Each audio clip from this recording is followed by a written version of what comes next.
Arch, can you get everybody in that's ready to go? We just got information they're ready to start. Sorry, babe. What's this? Okay, I'll talk to you later.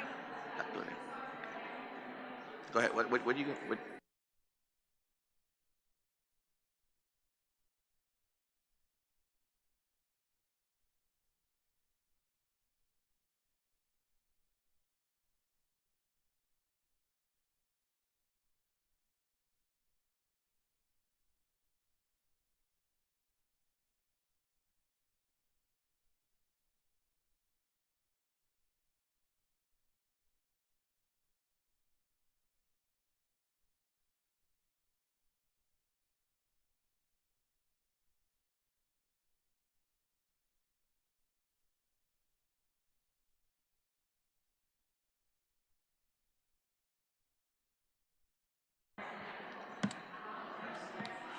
Miss Perez?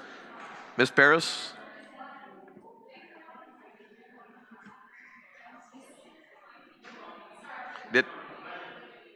Is someone giving up their slot for you? Okay, great. Thank you.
Great. Okay, thank you very much. Again, just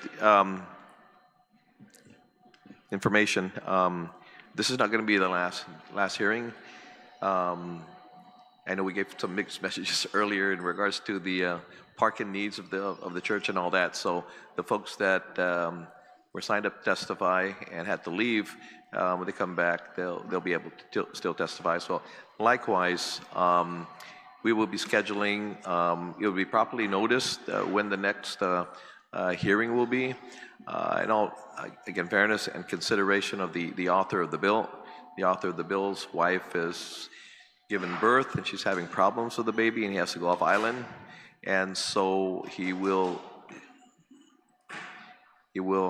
have to leave to tend to his wife and newborn. So please prayers for Senator Parkinson's family, and that the birth of his child will be great.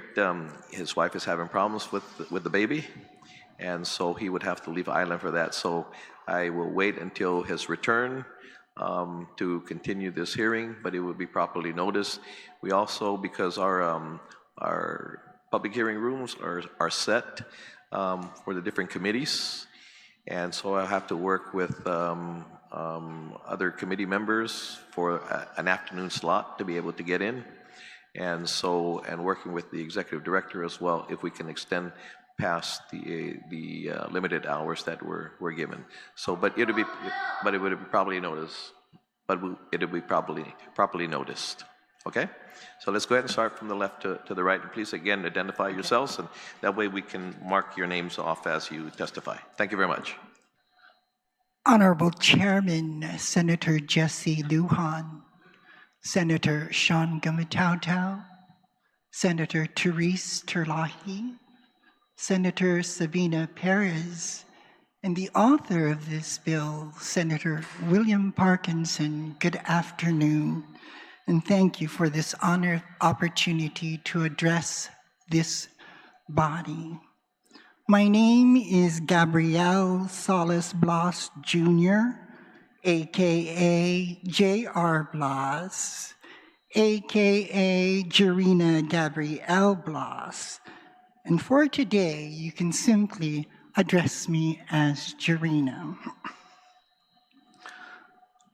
I am currently unemployed, homeless, a 1995 applicant for Chamorro Land Trust for the landless, a DPHSS applicant for SNAP, Medicaid, Medicare, public assistance applicant for the Department of Labor's Senior Citizen Job Training and Job Placement Assistance, and an active applicant for GURA Senior Housing Assistance. Nevertheless, I'm here as a private citizen and a registered voter of Guam.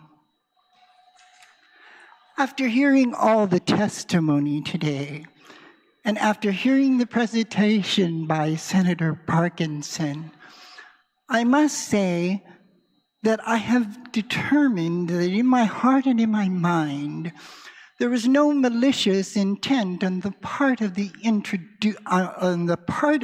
author of this bill to do anything that would bring any harm or jeopardize the welfare of the people of Guam or the movement for self-determination. However, I do rise in opposition to this bill, respectfully. I'd like to draw an illustration about what I see has happened to initiate this move toward self-determination. In 1898, when the Spanish exercised or forced their sovereignty over the people of the Mariana Islands, what they effectively did was they stole the sovereignty that belonged to the indigenous population of Chamorro people. For those of you who are landowners, you would be in a good position, and homeowners, you would be in a good position to understand that if someone came to you and said, they are taking your real property or your tangible and intangible assets and giving it to someone else, that would immediately trigger a, how dare you think that you can do this to me? But that is exactly what has happened to the Chamorro people occupying the Mariana Islands in 1898. Real property and sovereignty that belonged to the Chamorro people was stolen from them. And then in 1898, that stolen sovereignty was transferred to another alien power. So we have to look at this from, if you're the recipient of stolen sovereignty and stolen power, what right do you have to exercise any kind of jurisdiction over stolen property and stolen rights? It's not right. But these people, this alien force that calls themselves the United States is saying, oh, now we're going to conquer and divide you by saying you have to enter into a plebiscite and choose one of three things. Oh, wait a minute. We are the native inhabitants, or Chamorros, are being divided on the issue of political status when it should be already a foregone conclusion. Return simply what was stolen. When you return sovereignty, you also have to say, okay, so the people of Guam are not at this particular time economically or able to be self-sustaining. Why? Because there are federal laws being imposed by this alien power that prevent us from developing an economy that is self-sustaining and completely, totally for and in behalf of the indigenous native Chamorros. So remove the Jones Shipping Act and any federal law that prevents us from engaging in international trade and building our economy so we can be self-sustaining. And we should have the power and authority to govern ourselves. Would any of you advocate that if someone stole property from someone else, that the thief has the right to tell the victim what they can do and how they can do it? Common sense, common law dictates that anything that is stolen from someone who has the right has title to or rights to, they should continue in those rights. So while we fight over these things about a plebiscite and political status, as in retrospect, why don't we just get down to the basic issue? What was stolen should be returned. Thank you very much, ma'am. We have a time limit. Thank you very much. Thank you.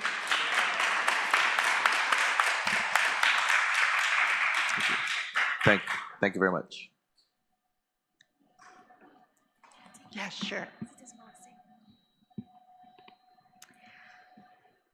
Buenas tardes, todos hamzu, Guahusi Aliana Barrera. I am giving this testimony to request the withdrawal of Bill 242-38. Can I get your name again, please? Aliana Barrera. Thank you.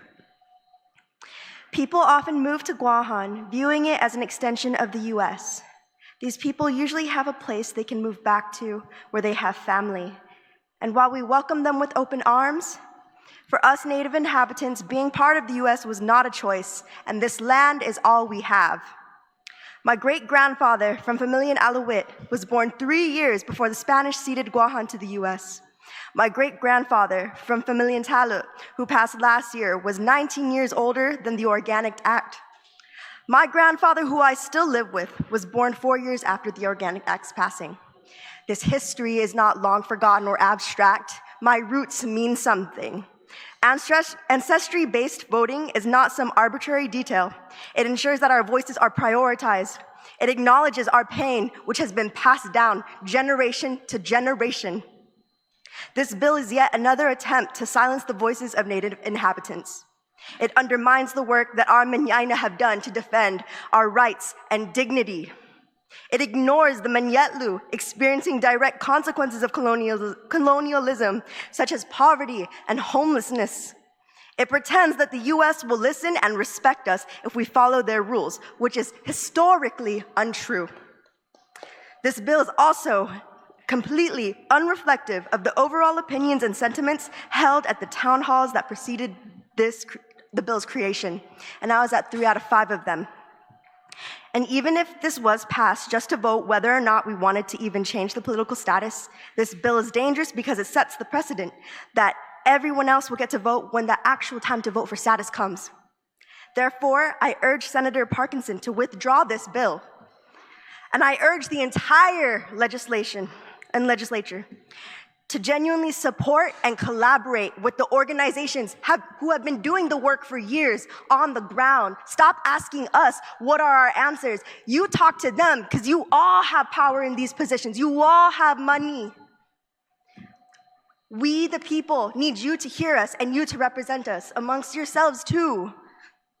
So I urge you to work with them and do the work to decolonize our minds, lands, and bodies. Saina ma'asi. Thank you very much.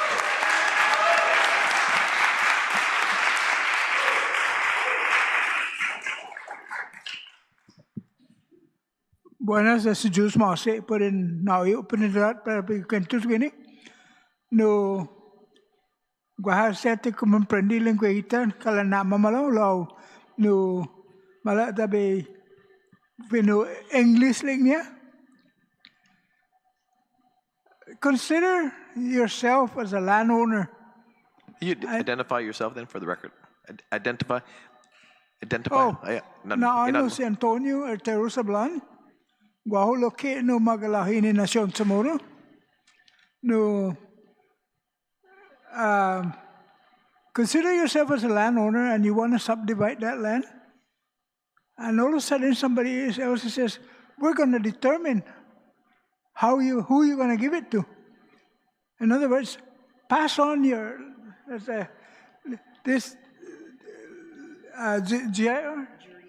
Jireina, no, stated that, if it's stolen, you don't distribute it. You don't have the right to distribute it to other people. And our rights have been stolen. The other thing that testimony, there's so many passionate testimony here, and I'm not going to go over it because it's been so wonderfully presented. But, one thing that really bothers me when people say, we cannot support ourselves. That is the biggest mistake anybody would say, a statement. You know how many billions of dollars is transacted right under Guam on a daily basis? Cables are coming into Guam, to Japan, going to Japan, to Australia, to Hong Kong, to everywhere. Guam is a focal point for communication. For the military, Guam is a focal point. Now, how much are we being paid by the U.S. military to use Guam, or how much are they paying us rent? We could be making billions of dollars if we have our rights to just say, hey, let's sit down and negotiate rental. We don't really consider that. We are so in tune to say, we're colonized and we must obey the good master. I don't subscribe to that. I think we should really be charging the U.S. military billions of dollars to utilize Guam. Right now, Guam is so much in danger. At any time the United States goes into a conflict, we're powderized immediately. We're the main target of China, Russia, any adversary, North Korea, of the United States. We're prime target. Why? Because there are so many nuclear warheads in Guam that they want to neutralize that before it hits them.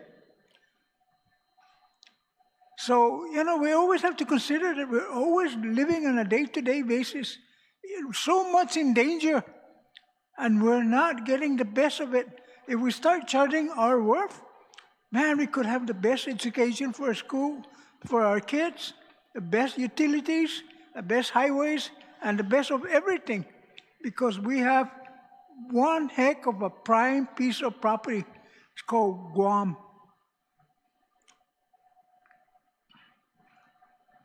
We are very capable of supporting ourselves. Look at Singapore. We buy oil gasoline from Singapore. How many of us knows that Singapore doesn't have any oil? They import it, they manufacture it into gasoline, and then we buy it. It was mentioned earlier, the Jones Act. Why are we just obeying it? The only reason why is because we're colonized and we're powerless. We have a representative in Congress who cannot vote. Anything that's right to Guam, like we are being subjected to this nuclear fallout, and I'm sure you hear this from Mr. Celestio here. But every time it goes up before Congress, it gets knocked off. Why? Because our representative is not even there, or not even able to vote when it's time to vote. And we never had any action of self-determination. This is a statement of what we did, an Organic Act and stuff like that. We were asking for more self-governmental respect, and they gave us the Organic Act. They gave us the Organic Act to justify the stealing of our land. Do you know that North Marysville was condemned? Now it's a firing firing range of the U.S. Marine. That property was condemned for $5 an acre. That means 1 penny buys 8 square meters. And we're sitting back, allowing that to happen. I think we should all stop everything, and we should be blocking their daily passage into that property.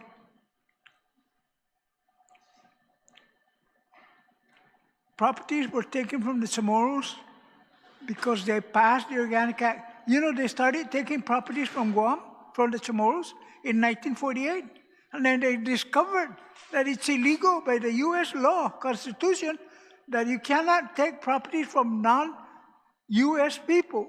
If we were foreign nationals, which we consider because we're not, at the time, we're not U.S. citizens, they illegally were taking property. So guess what?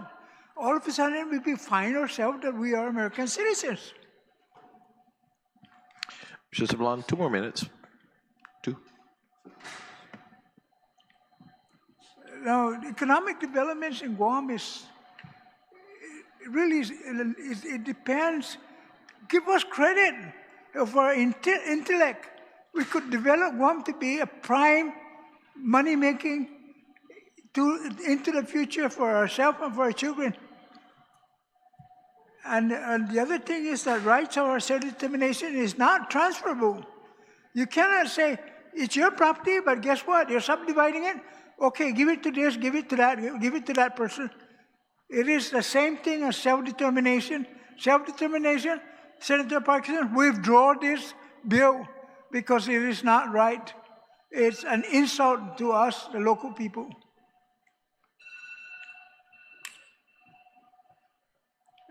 All the talk about self-determination in Guam, it's been manipulated by foreign countries. Foreigners, outsiders are manipulating it, and it is not right. Just respect the Chamorro people. It is our right. Don't take it away from us. Stay away from it.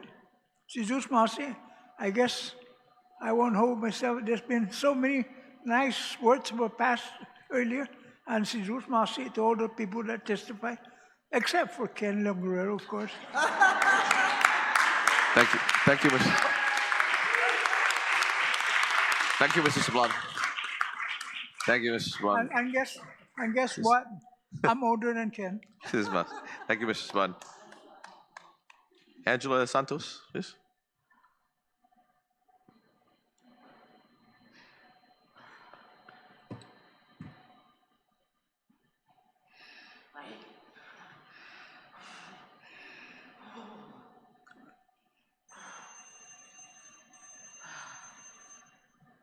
Did you go up here?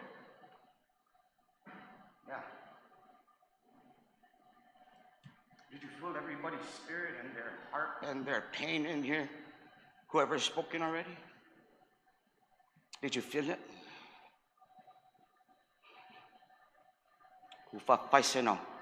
Did you feel it? Because it's deep.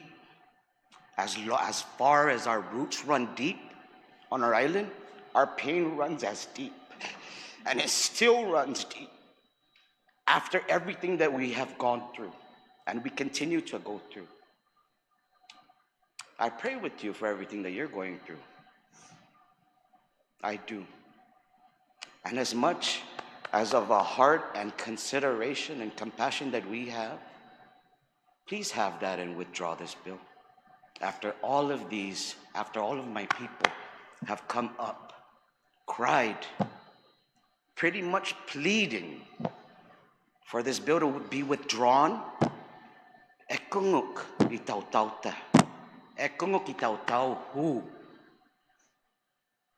This didn't happen a month ago, 5 months ago, a year ago. And it still continues to happen. This has been happening for millennia, since we were born, pretty much. Some more people come over. We're going to take your land. Okay, we're such nice people. All right. Kornia, Julia, I plead with you. Withdraw this bill. It's ridiculous. Not on Guahan. Not while we are alive. Everybody of our ancestors who are spirits we carry into this sacred hall today, not while we're alive. Never. Withdraw the bill, put favor. I'll give the remaining of my time to whoever needs it. That's all I have to say, sir. Guau si Angela Santos. I'm a descendant of the native inhabitants of Guam. Thank you.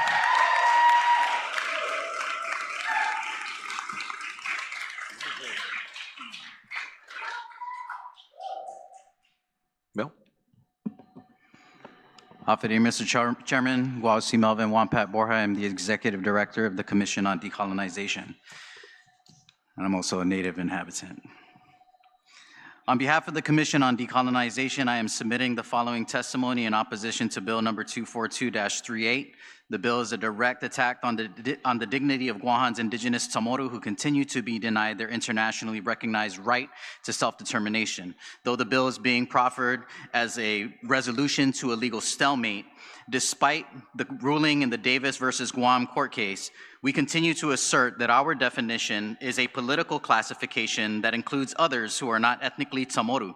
The definition is time-based and applies to Chamorros and others who have endured decades of colonization and have yet to exercise their right to self-determination.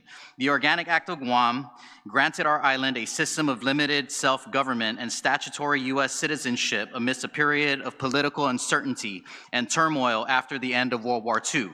But we cannot ignore the reality that the Organic Act was passed unilaterally by the United States Congress and without the express consent of Guahan's people, meaning that it was not a genuine act of self-determination.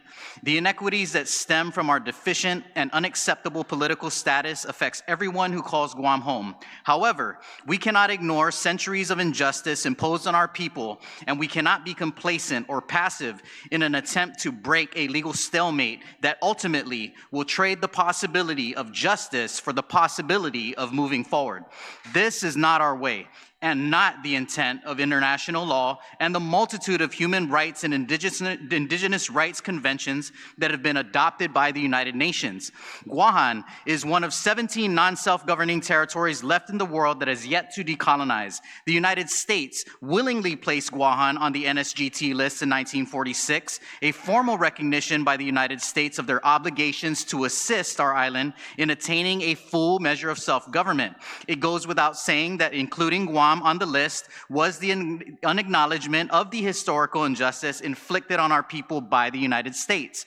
To be clear, the United States government has an international obligation to support decolonization for Guam, but this does not mean that we should be forced to acquiesce and decolonize under the terms set by our colonizer. This would not be decolonization, it would be recolonization, yet another pervasive tactic by our colonizer to further legitimize the injustices that they have committed.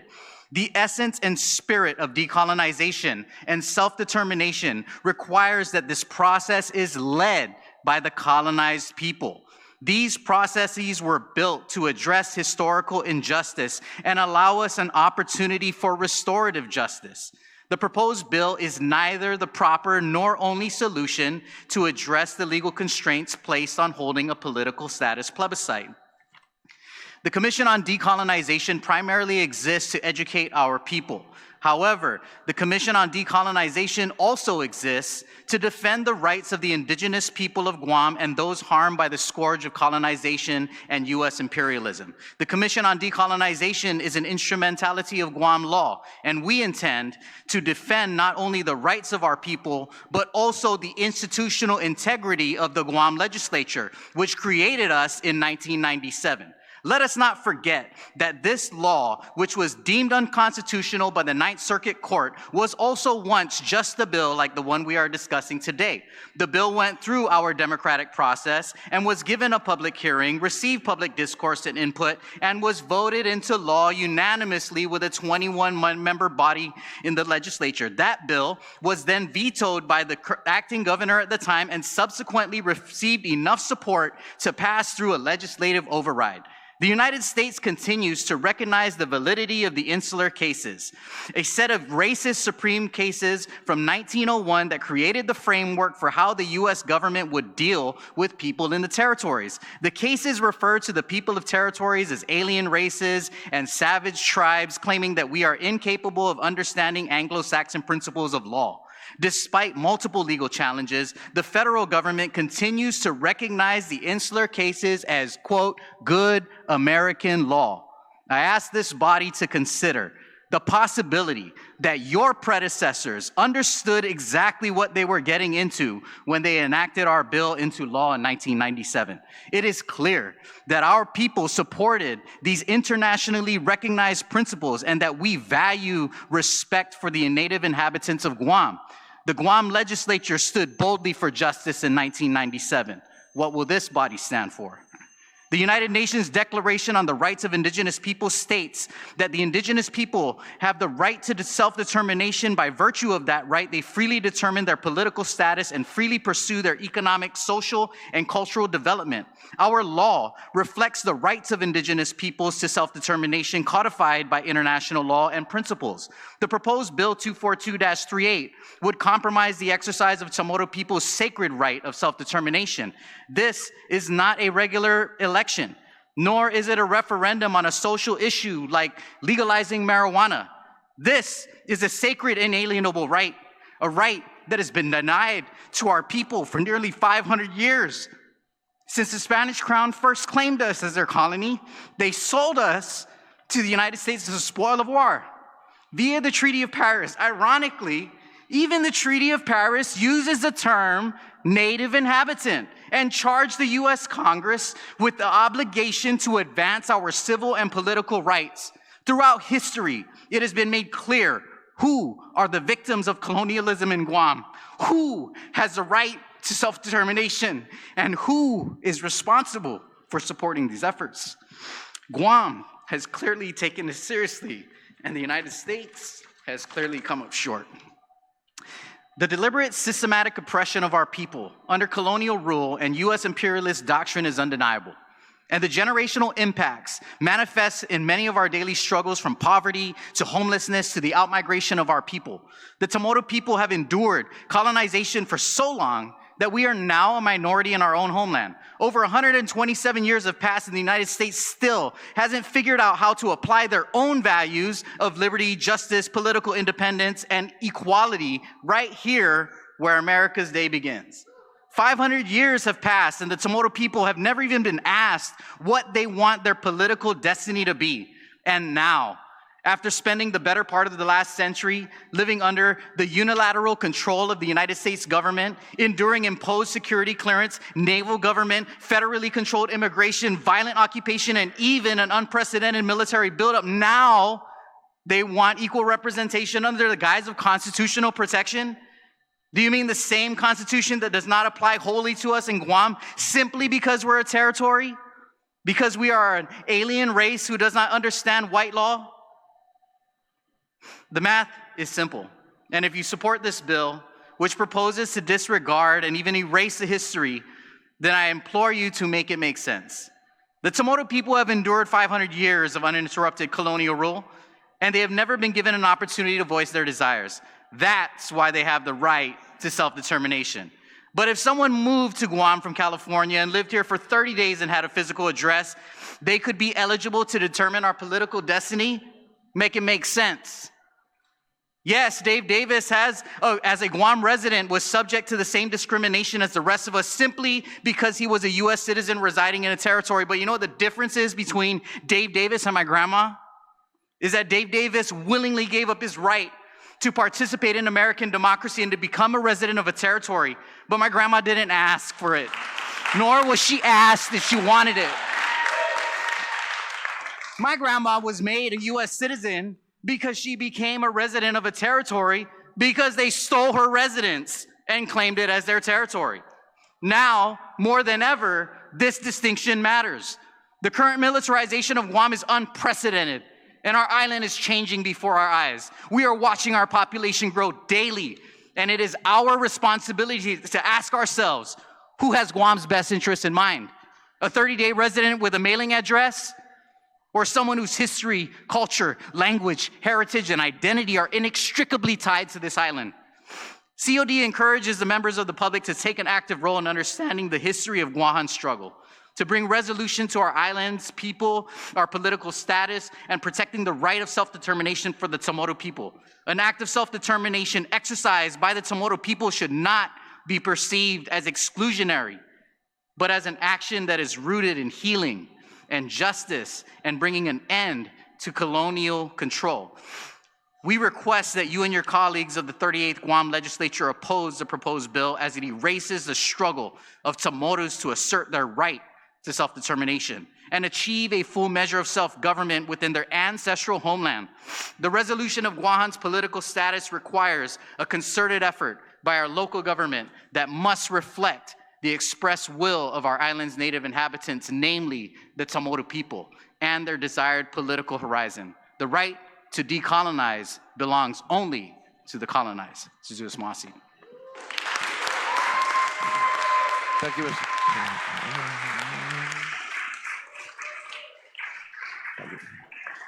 Thank you, Ms. Moja.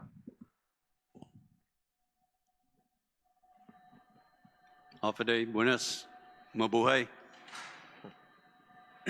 Guaho si Robert Namolik, Celestial. I really appreciate his testimony and everyone's testimony prior to this, except maybe Ken.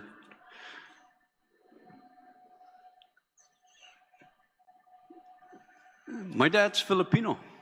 He was born in Cavite, but actually he was born in Hawaii, but my grandfather's from Cavite.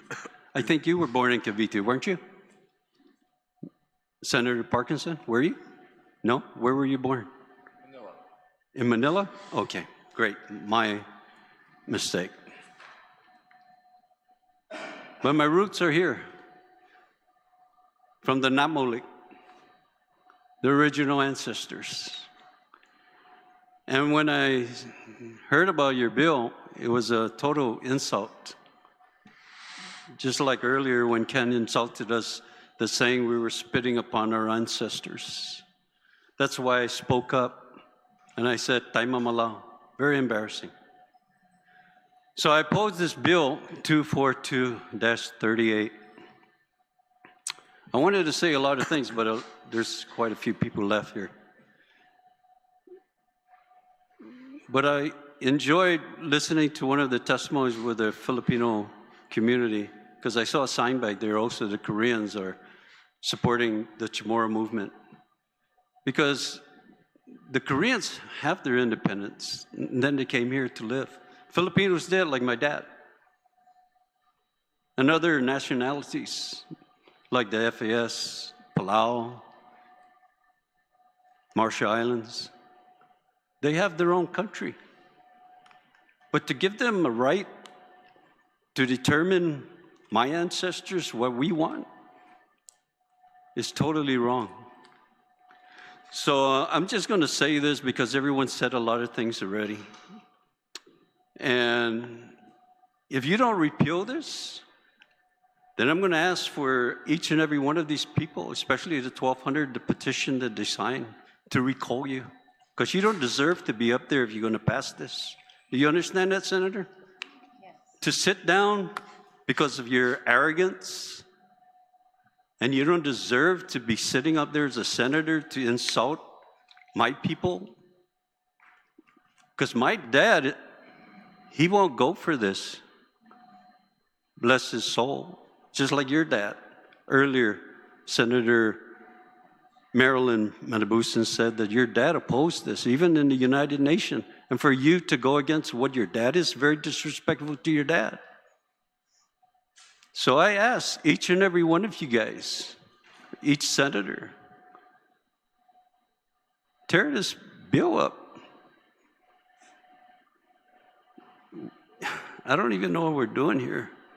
You're separating, you're very divisive. This is very divisive for the people of Guam, no matter what nationality they are.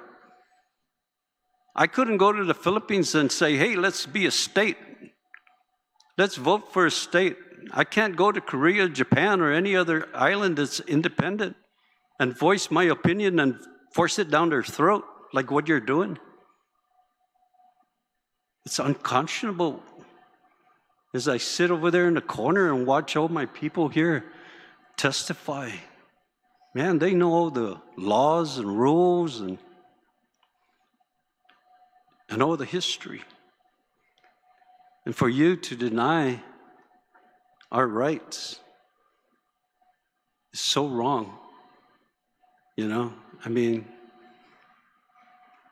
I wouldn't do that on another nationality. I respect everybody's nationality, so I just ask you to respect ours. That's it. God bless. Thank you, Mr. Celestial.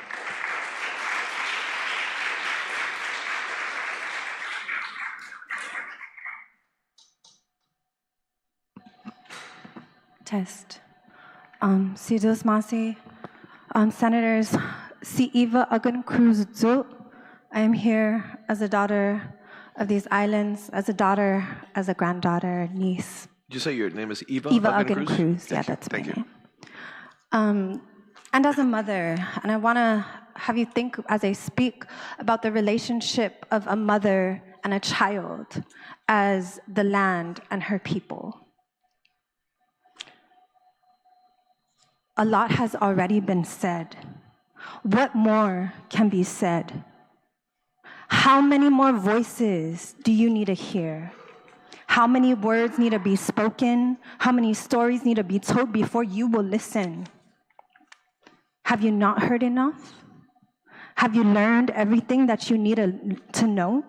Do you have all the knowledge, all the experience, all the wisdom, all the facts and opinions that you need to make an informed decision about this bill?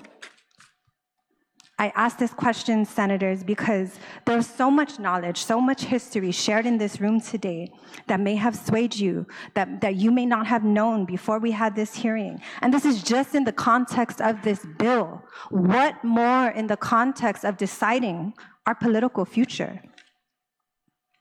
What I want to reiterate again is that this is a matter of justice. The right to self-determination is a human right that has been taken from us, the Chamorro people. We have endured and we have been resilient. We made our way through the centuries of what was decided and forced upon us in our own homeland. Again, this is not a matter of equality, it's equity. When the settlers, when the colonizers came, by force, they implemented their laws, their systems, their institutions, the ones that we're working through right now. They are not ours. They do not serve us. And we can see that today in all of our societal elements. But we're here to remind you what is ours, and it's this land. It's the ocean. It's the bounty and the resources of our land. As Angit wrote in the birth of the Chamorro Nation, when God made the world, the Filipinos got the Philippines, the Japanese got Japan, and the Marianas was given to the Chamorro people. This is the land that we were born to, the mother. We did not come to this land, we were born to it. It belongs to us as much as we belong to it. This issue, this bill, this is a matter of inheritance. Because with this land came the sacred responsibility to care for it, the way it cares for us, the way it gives and gives. And you know what? We care so much for this land that we share. And anyone who is a settler here who calls this place home knows that because they feel it in their heart. And why do you think they feel it? Because our care is a reflection of our culture, of our inheritance. We share that with you, Mr. Parkinson. Since the first settler came, Magellan, and all of his crew, who would probably have died if we didn't see them coming in and care for them, and feed them, and restore them, and welcome them to this land. We continue to share in this goodness. But the bottom line is that that right and that responsibility was solely given to the Chamorro people. Through the ages and the eras, thousands of years, we developed our relationship to the land, and we cultivated the knowledge that it takes for people to thrive, not to survive here in this place. The sacred right to decide our future is a part of our inheritance, and our relationship is what informs this decision. And it's not the same as a relationship for someone who comes and stays. It's the relationship of the people who were born and have been and will continue to be. If you can recognize that the deep love that you feel for this place is a reflection of the indigenous people, then you should trust us. Because the decision that we make will be for the good of us all. We have given so much. We continue to give. How much more you want to take? Why don't you serve us justice instead? This vote is a part of our healing. Come bring us some good medicine. In closing, I'm here to remind you, to show you before we are colonized, we are indigenous. And this is an indigenous right. Man gaigi hit, man lalala hit, natisinya hau mafunas. Our ancestors traced 4,000 years back, and our descendants will walk 4,000 years forward, with this bill or not. I promise you, senators, no one, no bill, no law, no government will ever erase us. Natisinya. Manenaudan manelu, Zutia papa estinabil, Zuti monga. Sizos masis and sanamasi. Thank you.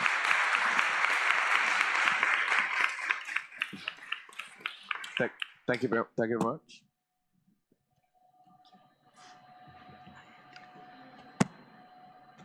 Good afternoon. I wrote good morning in my thing, but we've been here all day.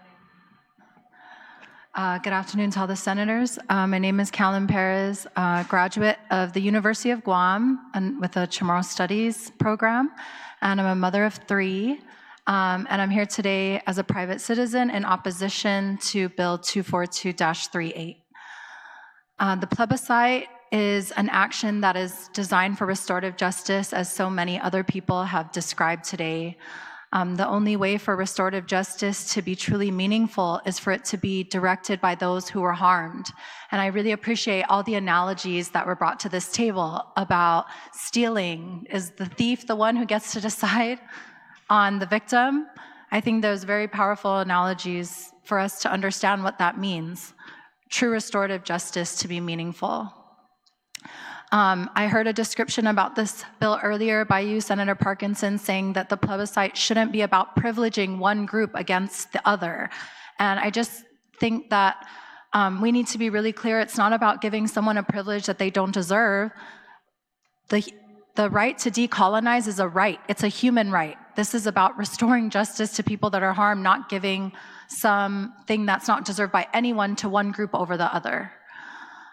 Also, this idea that a settler who's lived here for 30 days should be included in that vote, as many of other people have said today, it's that type of expansive inclusion is in itself discriminatory towards the colonized people of this island, the native inhabitants. It completely misses the point of the process. I'm grateful for all the allies in this room with us today. There's a place for allies in this movement. I'm very grateful to the Filipinos of Guam, their solidarity with us. But the vote for decolonization needs to be in the hands of the colonized native inhabitants of this land. So I respectfully ask for this bill to be withdrawn. If we are to have conversations about how best to move forward, given the Ninth Circuit decision, I think that should happen in a way that is collaborative with all of the experts that have sat here today, given you plenty of testimony, plenty of facts about how other ways we could do that, instead of this disrespectful measure that feels really rushed and it is extremely harmful. Thank you. Thank you, Ms. Perez. Thank you.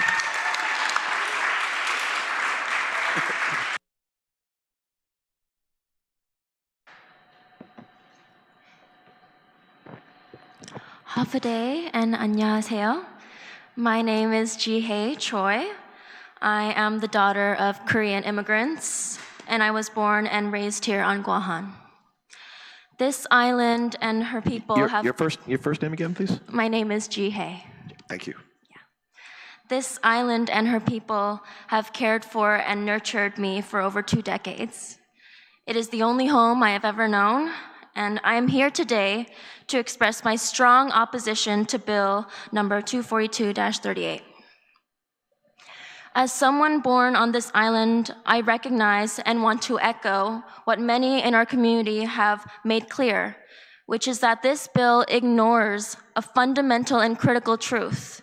The right to decolonize belongs solely to the colonized. As a Korean woman, I cannot speak about this bill without acknowledging my own heritage and history.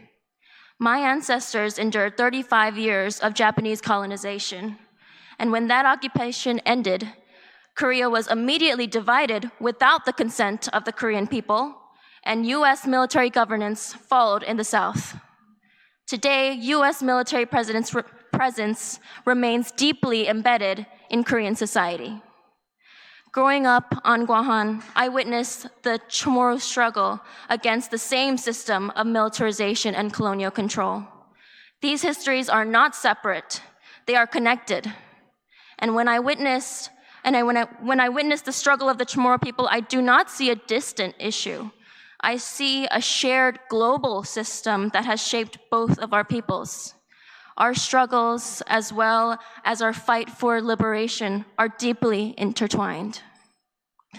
Bill 242 undermines Chamorro self-determination by diluting participation in a decolonization process, allowing individuals with minimal residency to determine the political future of an indigenous people transforms a question of decolonization into a question of population.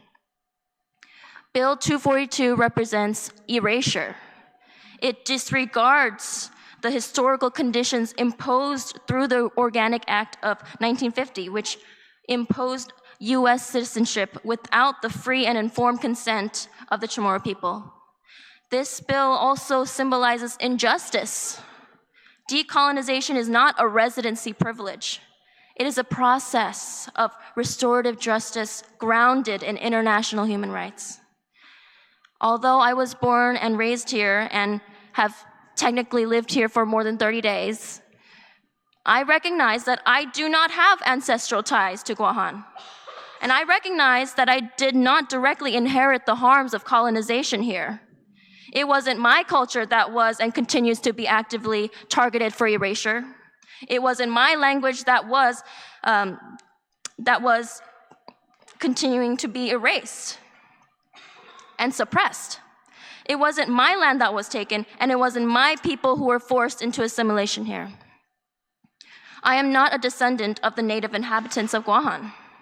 Therefore, I do not believe I have the right to vote in this decolonization plebiscite. To claim that right would repeat the same colonial logic that has shaped both Guahan's and Korea's histories.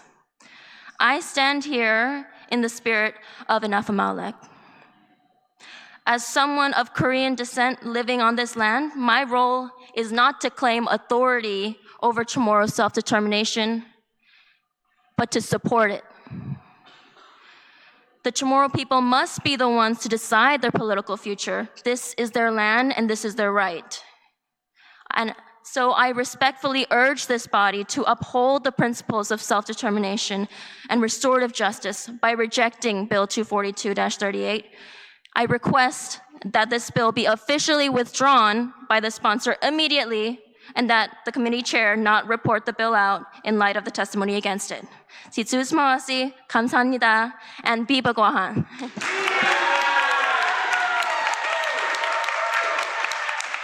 Thank you. Thank you.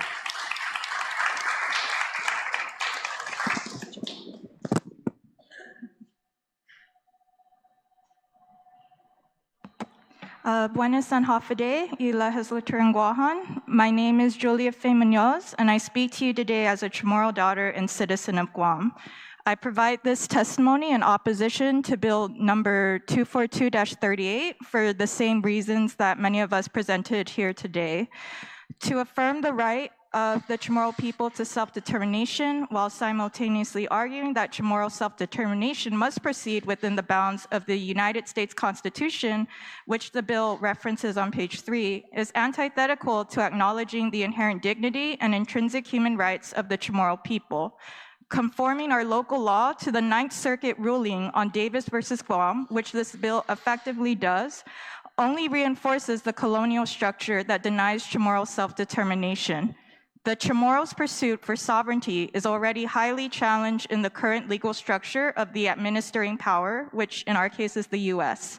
Circumstances which are inextricable from the geopolitical interests of the US in maintaining Guam as a US territory. This is not a unique phenomenon to Chamorros, as many of us have mentioned here today. The United Nations Permanent Forum on Indigenous Issues 2020 study on Indigenous peoples' autonomies, experiences, and perspectives notes that federal or autonomy arrangements imposed on Indigenous peoples' lands and territories that are not the result of joint agreements to ensure Indigenous peoples' self-determination do not necessarily enhance Indigenous autonomy or self-government. Per this and other studies, various Indigenous peoples face severe constraints in pursuing their right to self-determination within the legal and political confines of their colonial government. It must be reiterated that the framing of Indigenous peoples' right to self-determination as a political or legal entitlement contingent on nation-state recognition, as Bill 242-38 does, only reinforces the colonial structures that marginalize Indigenous peoples. In the case of our Chamorro people, our plebiscite as reserved for the native inhabitants of Guam is an exercise of our Indigenous right to self-determination. There have been multiple initiatives, even those led by Guam senators and the collective Guam legislature, as mentioned by those of us here today, such as that mentioned by Director Pat-Borja, wherein our local government has affirmed the Chamorro people's right to self-determination, including that over their lands, territories, and resources, despite the conflicting positionality of the US federal government. The Guam legislature has passed various resolutions and bills upholding our island's Chamorro cultural and environmental heritage, including but not limited to resolutions 164-35 and 325-37 in recent years, as well as public law 23-25 in the last 3 decades, which I understand Senator Parkinson was sponsored by your father. And I know that Senator Manabusin, Mr. Celestial, and many of us here understand that he was an advocate for Chamorro self-determination. So I bring up these historical acts of protecting Chamorro rights in face of our colonial system because many of you here today have been a part of these efforts or have intergenerational ties to protecting Chamorro self-determination, as in the case of you, Senator Parkinson. So I really urge you and implore you, our 38th Guam legislature, to continue your obligation to protecting and advocating for our Chamorro people and island. I urge for the withdrawal of Bill 242-38 by the sponsor immediately, and that the committee chair not report Bill 242-38 out in light of the community opposition that you see here today. Sizues Maasi.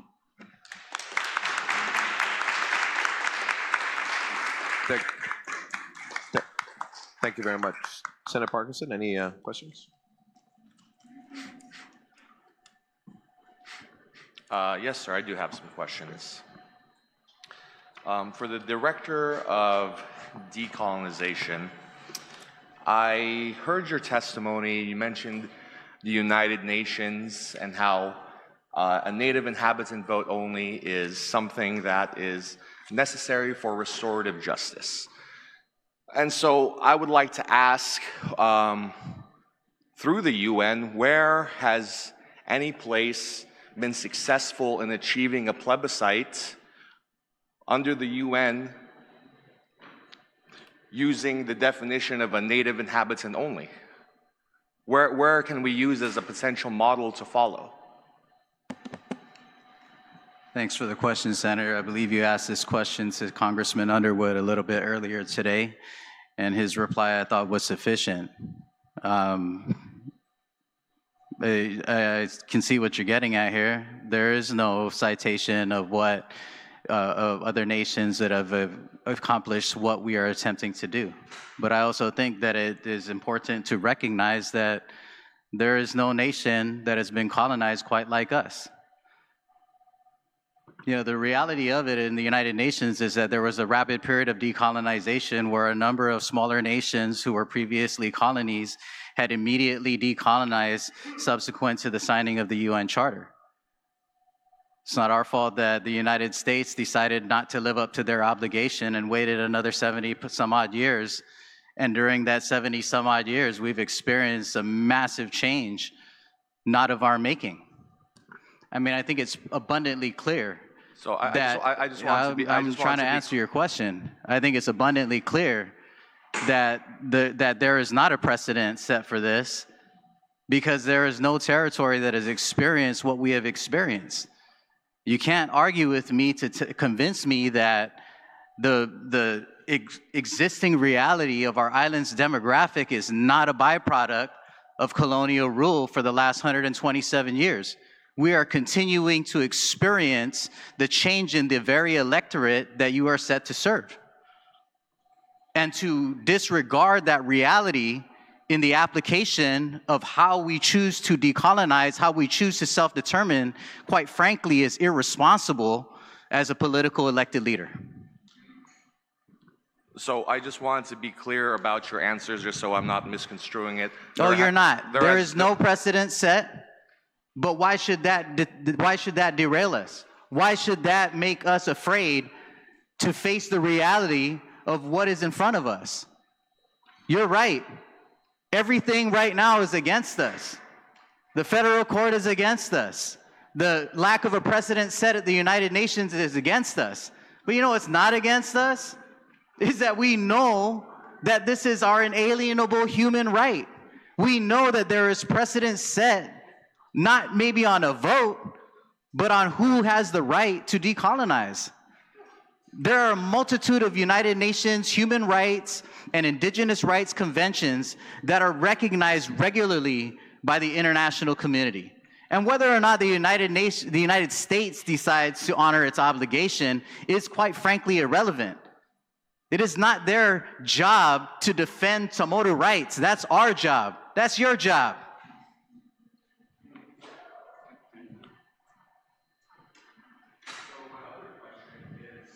So my other question is, go for it. Oh, as a matter of policy, because as my colleague Senator Gumatautau said earlier, we are a policy-making body.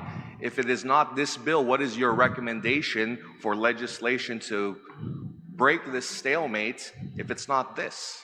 My recommendation is to recognize the institutional integrity of this body. We've already spoken. Do you really believe that the senators who came before you in '97 didn't know what was going on? That they didn't look at this and imagine that there would be a subsequent constitutional challenge? I would argue that they knew precisely what they were getting into. They knew exactly what they were doing, and they did it anyway, boldly and defiantly, and with a massive amount of heart and courage. And now we're here, tucking our tails between our legs because the Ninth Circuit Court said you can't. But the truth is that you can't dismantle the masses' house with the masses' tools. You really thought that that the answer was going to lie in our colonizers' court? The colonizers' court is not built for us.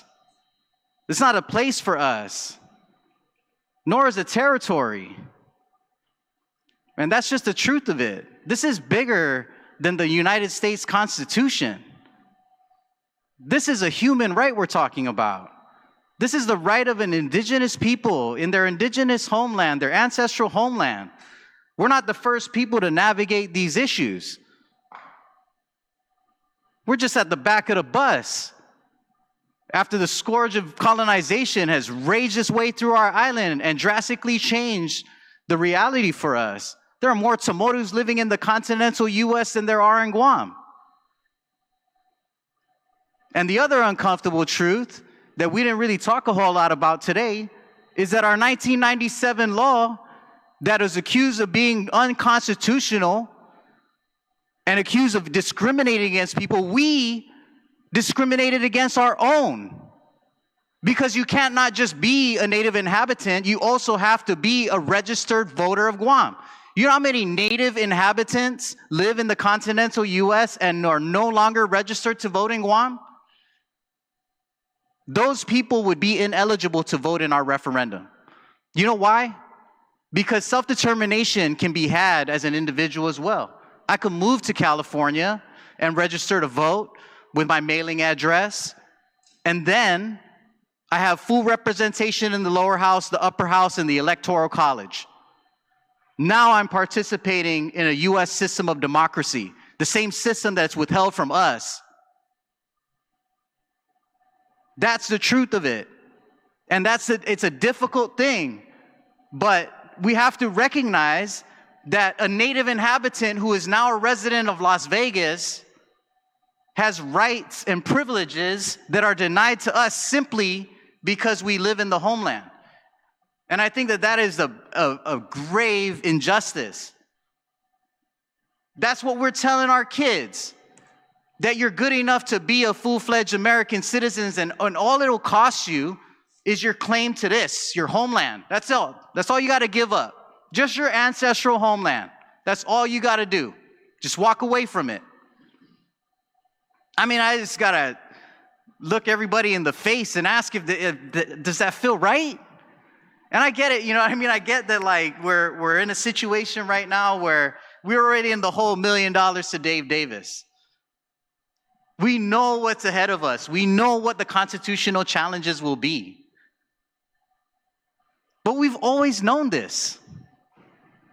We've always known it. And look at this room. It's not a person in here who's afraid, except maybe Ken. Not a single one of us is afraid. Our parents weren't. Our grandparents weren't. Your predecessors in the first Guam Congress who walked out of this historical building were not afraid. Why should we be? And I don't have the answer for your policy fix. You know why? Because we're not a fully self-governing nation. That's why. The answer does not lie in this body, ladies and gentlemen. It does not. But us as a people, our elected officials in 1997, putting it in policy in black and white on the record, this is where we stand. And you can take us to court, and you can beat us out, and you can deny us a writ of certiorari in the Supreme Court. You can do all of that. But it does not change the fact that this is our inherent human right. And we will never give up this right. But for us to further legitimize this injustice in the same way that Congress further legitimized the injustice in 1950 by enacting the Organic Act without our consent, for us to do this to ourselves is particularly heinous. And it's extremely divisive. And honestly, Will, I'm disappointed, man. I really am. I consider you my friend. We came to your town halls in good faith. You said you would listen. Not a one person came to the town hall and was like, dude, do this thing for us. Give us this legislative policy fix for the stalemate. Nobody said that. We've been here since like 8:30 in the morning. We're all saying the same thing over and over. Except Ken. But you know, I mean, Senator, I think you're a smart man. And I think that you're better than this. And I'm not saying that, you know, I got the magic pill to fix this. There's a lot of smart people in this room, a lot of people that I respect and think are a lot smarter than me. But not one of them got a local policy fix for this problem. But that's why we have elected officials.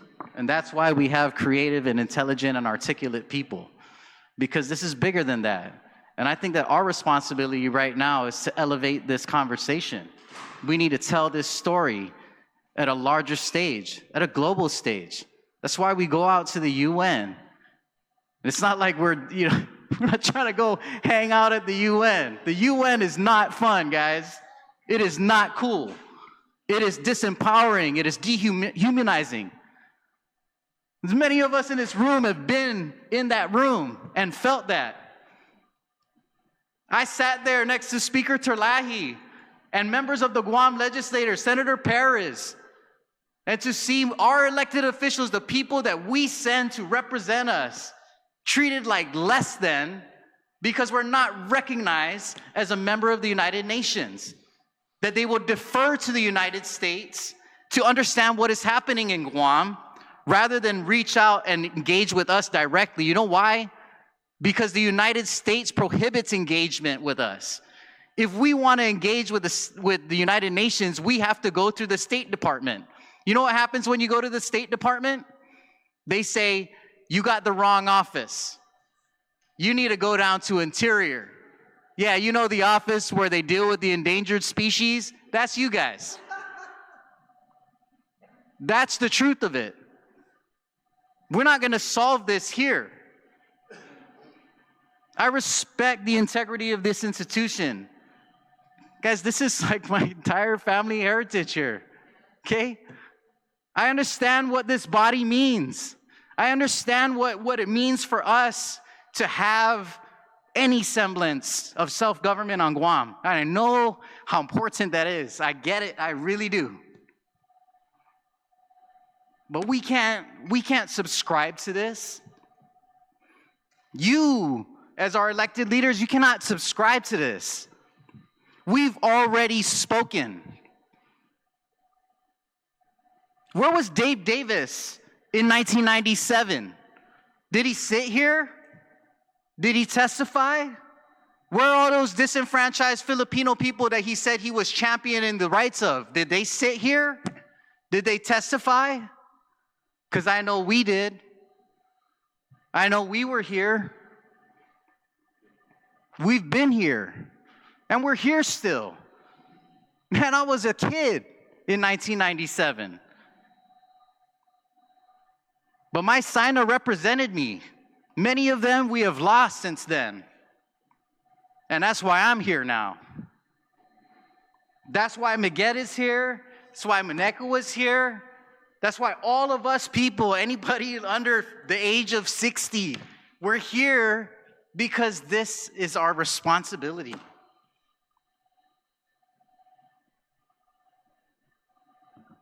I know that you mentioned the UN, and from the articles of the UN, they have often prescribed the method of universal suffrage as a way to achieve decolonization with reasonable restrictions based on citizenship, residency, and age. So I would just like to ask, is there any number of years of residency as the Director of Decolonization that you think is a reasonable compromise so that we can find some way to move forward? Senator, I hate to burst your bubble here, but even a residency requirement would not pass legal muster in a constitutional challenge. One of the cases that I think is very important for us to learn from that's evolving today is the case of New Caledonia. In New Caledonia, there was an action to amend their constitution itself in order to allow for French citizens with a minimum of 10-year residency requirement to vote in their referendum. The native inhabitants, the Kanaki people, have vehemently objected to this. I mean, they were rioting in the streets and burning businesses. It is real in New Caledonia right now. And that's a 10-year residency requirement. I bet my life savings that most Chamorros in here would take a 10-year residency requirement over a 30-day residency requirement any day of the week. But even that will not pass constitutional muster. That will also be challenged in court, and that will also be defeated in the same way that this was. And so if we know that that's what time it is, then why are we playing around? Why are we trying to nickel and dime this thing? This is Mickey Mouse to me, man. Why would we waste our time doing that? Let's be bold. Let's be courageous. Let's have some backbone and act like this is, pre-1950. Let's act like the words that's inscribed on the museum. Let's be the people that Hurrah is calling to wake up, to recognize that we are stronger than we think. Can we not be those people? I argue that we are those people. Every single person in this room is a warrior. And if you're going to go and represent this stance to the federal government, to the United Nations, we got your back. But if this is what we're bringing to the table, then you're going to find us on the opposite end. Thank you, Mr. Chair. That's all I have for questions.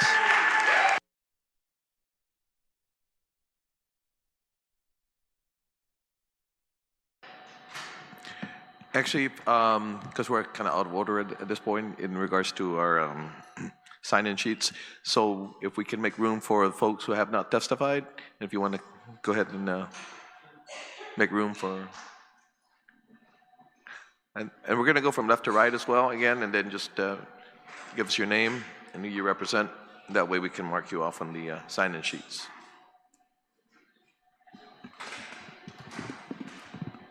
Hafa Day, Guahusi Peter Onadera, and I am an endangered species with an endangered language. And I come here today to address all of you. I wish I could undress you, but no, I'll address you. But first to the best dressed senator in the legislature, whom I've never seen before him, a coat and tie public servant coming to work here and so forth. So he comes across to me that he's far removed from the Chamorro community, quite honestly. But the only significance there is that he's got a big sinahi, whether that's supposed to signify that he's got some connection to the Chamorro culture in any way, because if I was to wear that big sinahi, bisang anyo lek ngayon sempre todo dia, todo noche, todo semana, ja magay no Paraguay, I guess I'm one of the elders here. And as an elder, I'm going to speak to you, the proposer of this bill, because I'm already attending a senior center with a lot of manamcos, and the senior center that I attend is comprised of people who come from the Chukis community. We've got a couple of Palauans. We've got 2 Asians, a Korean and a Chinese, the rest Chamorros and the rest Filipinos. And you have been a subject of discussion, Mr. Senator Parkinson. For us Chamorros, if it's anything that we say about you in our Chamorro language is disatento dantay mamalawhaw. Figure out what that means and so forth, but the word has been mentioned already. The Paraguajo, my word to that is non-nalaw. Okay?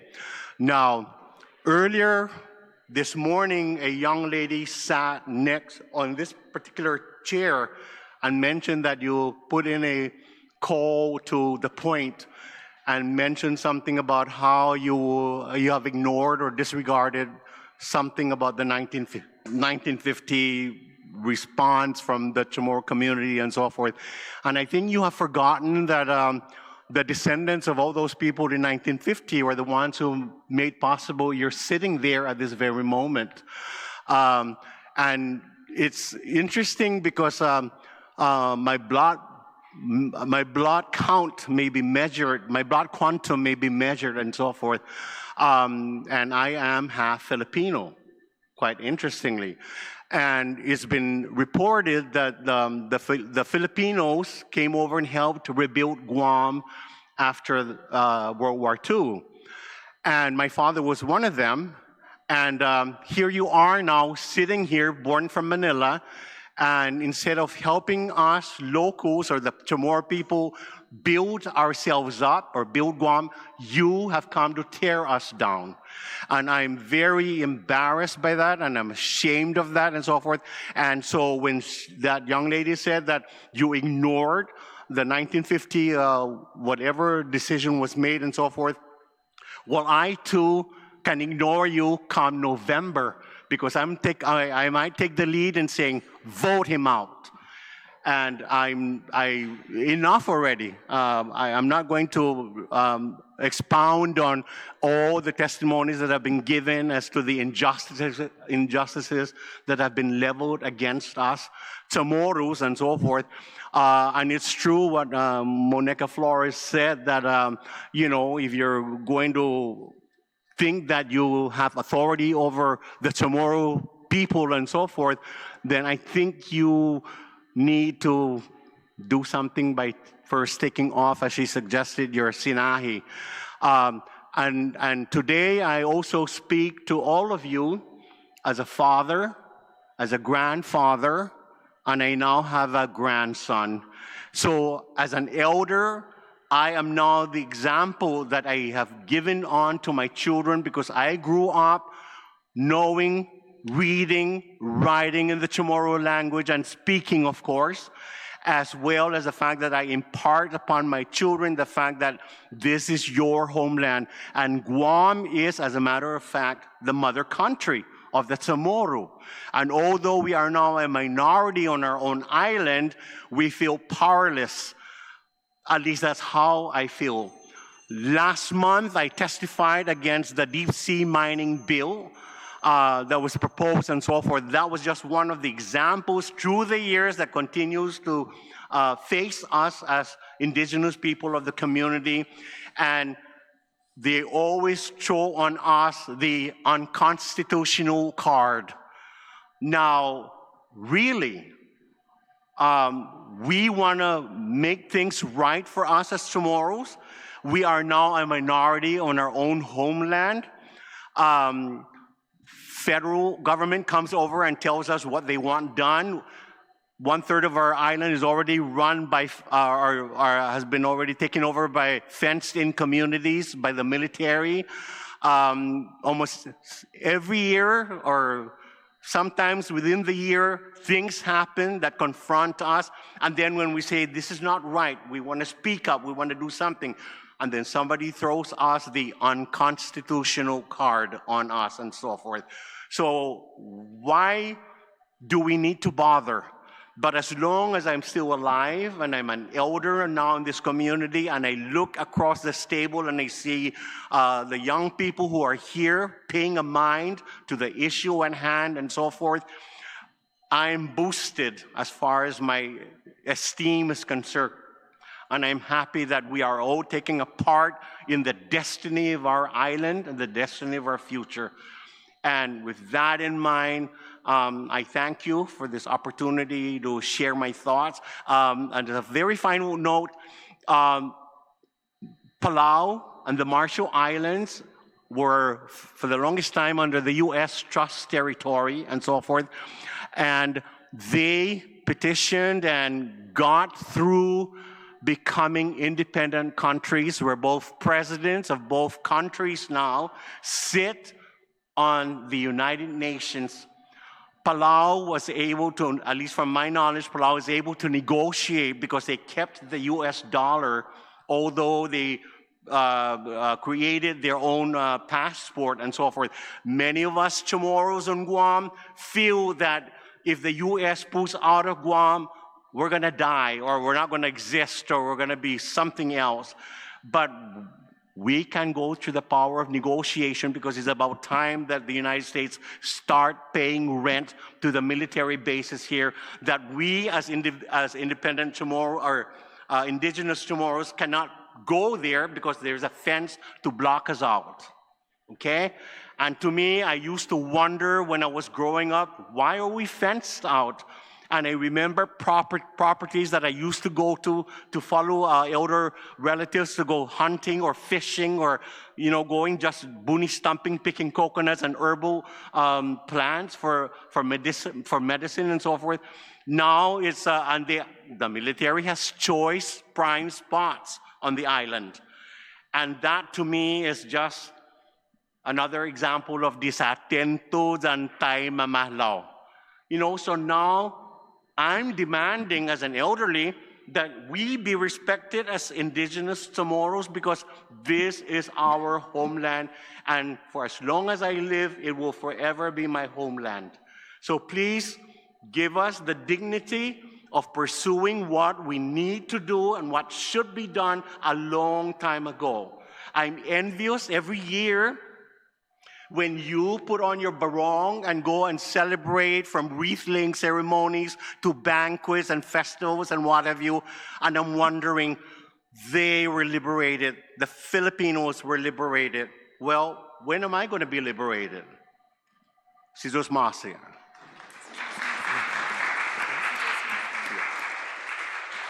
Thank you very much, Mr. Andera. And we were both elders too, because we went to school together, and I think my mom was one of your teachers, Sananya Elementary. Thank you very much. Hafaday, Senators, Senator Lujan, Senator Parkinson, Senator Terlahi, Senator Perez, Senator Taitagui, thank you for being here to listen to our testimonies. Guahusi Cameron Marie Baza Kitagua. I am a Chamorro woman, born in Guam, raised in Chalampagu, and currently living in Sananya. I offer this testimony in strong opposition of Bill 242-38. As a social worker by study and practice, we have the ethical responsibility to promote the well-being of those we serve. We respect the right to self-determination, understanding culture and its vital function to human behavior and society. It is no coincidence that the Chamorro people face the highest rates of poverty and drug use. The displacement of our people from our homeland continues to plague us. In the United States, 1 in 15 children are born prematurely. In Guam, 1 in 10 babies are born before they reach full term. There is no comparison between Guam and the United States. The injustices of colonization continue to exist. We are not the same. As it stands, Public Law 15-128 was established by responsible public servants to address the absence of justice under the continued colonization of our land, our waters, and our people's natural inherited right to determine their own destiny. Under international law, this right to determine political status belongs to those who were colonized, those whose lands and waters were stolen, those who were refused the right to create governing systems that were best suited to serve themselves. Bill 242-38 illustrates ignorance to the struggles of colonization faced by my ancestors. My father was born into a Guahan following World War II. He was a man who learned to take care of his land and offer the best of himself to his family and his community. The signing of the Organic Act made him a U.S. citizen. Over 75 years later, it is my inherited responsibility to voice the continued injustice this bill would impose on myself. It would impose on my mother, my brothers, my sisters, our children, and our heritage. This bill literally erases the native inhabitant of Guahan. I refuse to be erased. I refuse to have my children's inherited right to self-determination erased. Without the native inhabitants of Guahan, you cannot have our culture, you cannot have our land, you cannot have our waters, you cannot have a just future here. We hold the most valued place in the Pacific Ocean, and our right to self-determination ensures that we hold on to this mechanism available for us to continue protecting our lands and our waters for generations after us. The native inhabitants' right to hold and vote in a political status plebiscite empowers us to shape our destiny with dignity. We deserve to be heard and respected. We are present. We are obviously here. We will be here for decades to come. Si Diyos maasi and Sina maasi.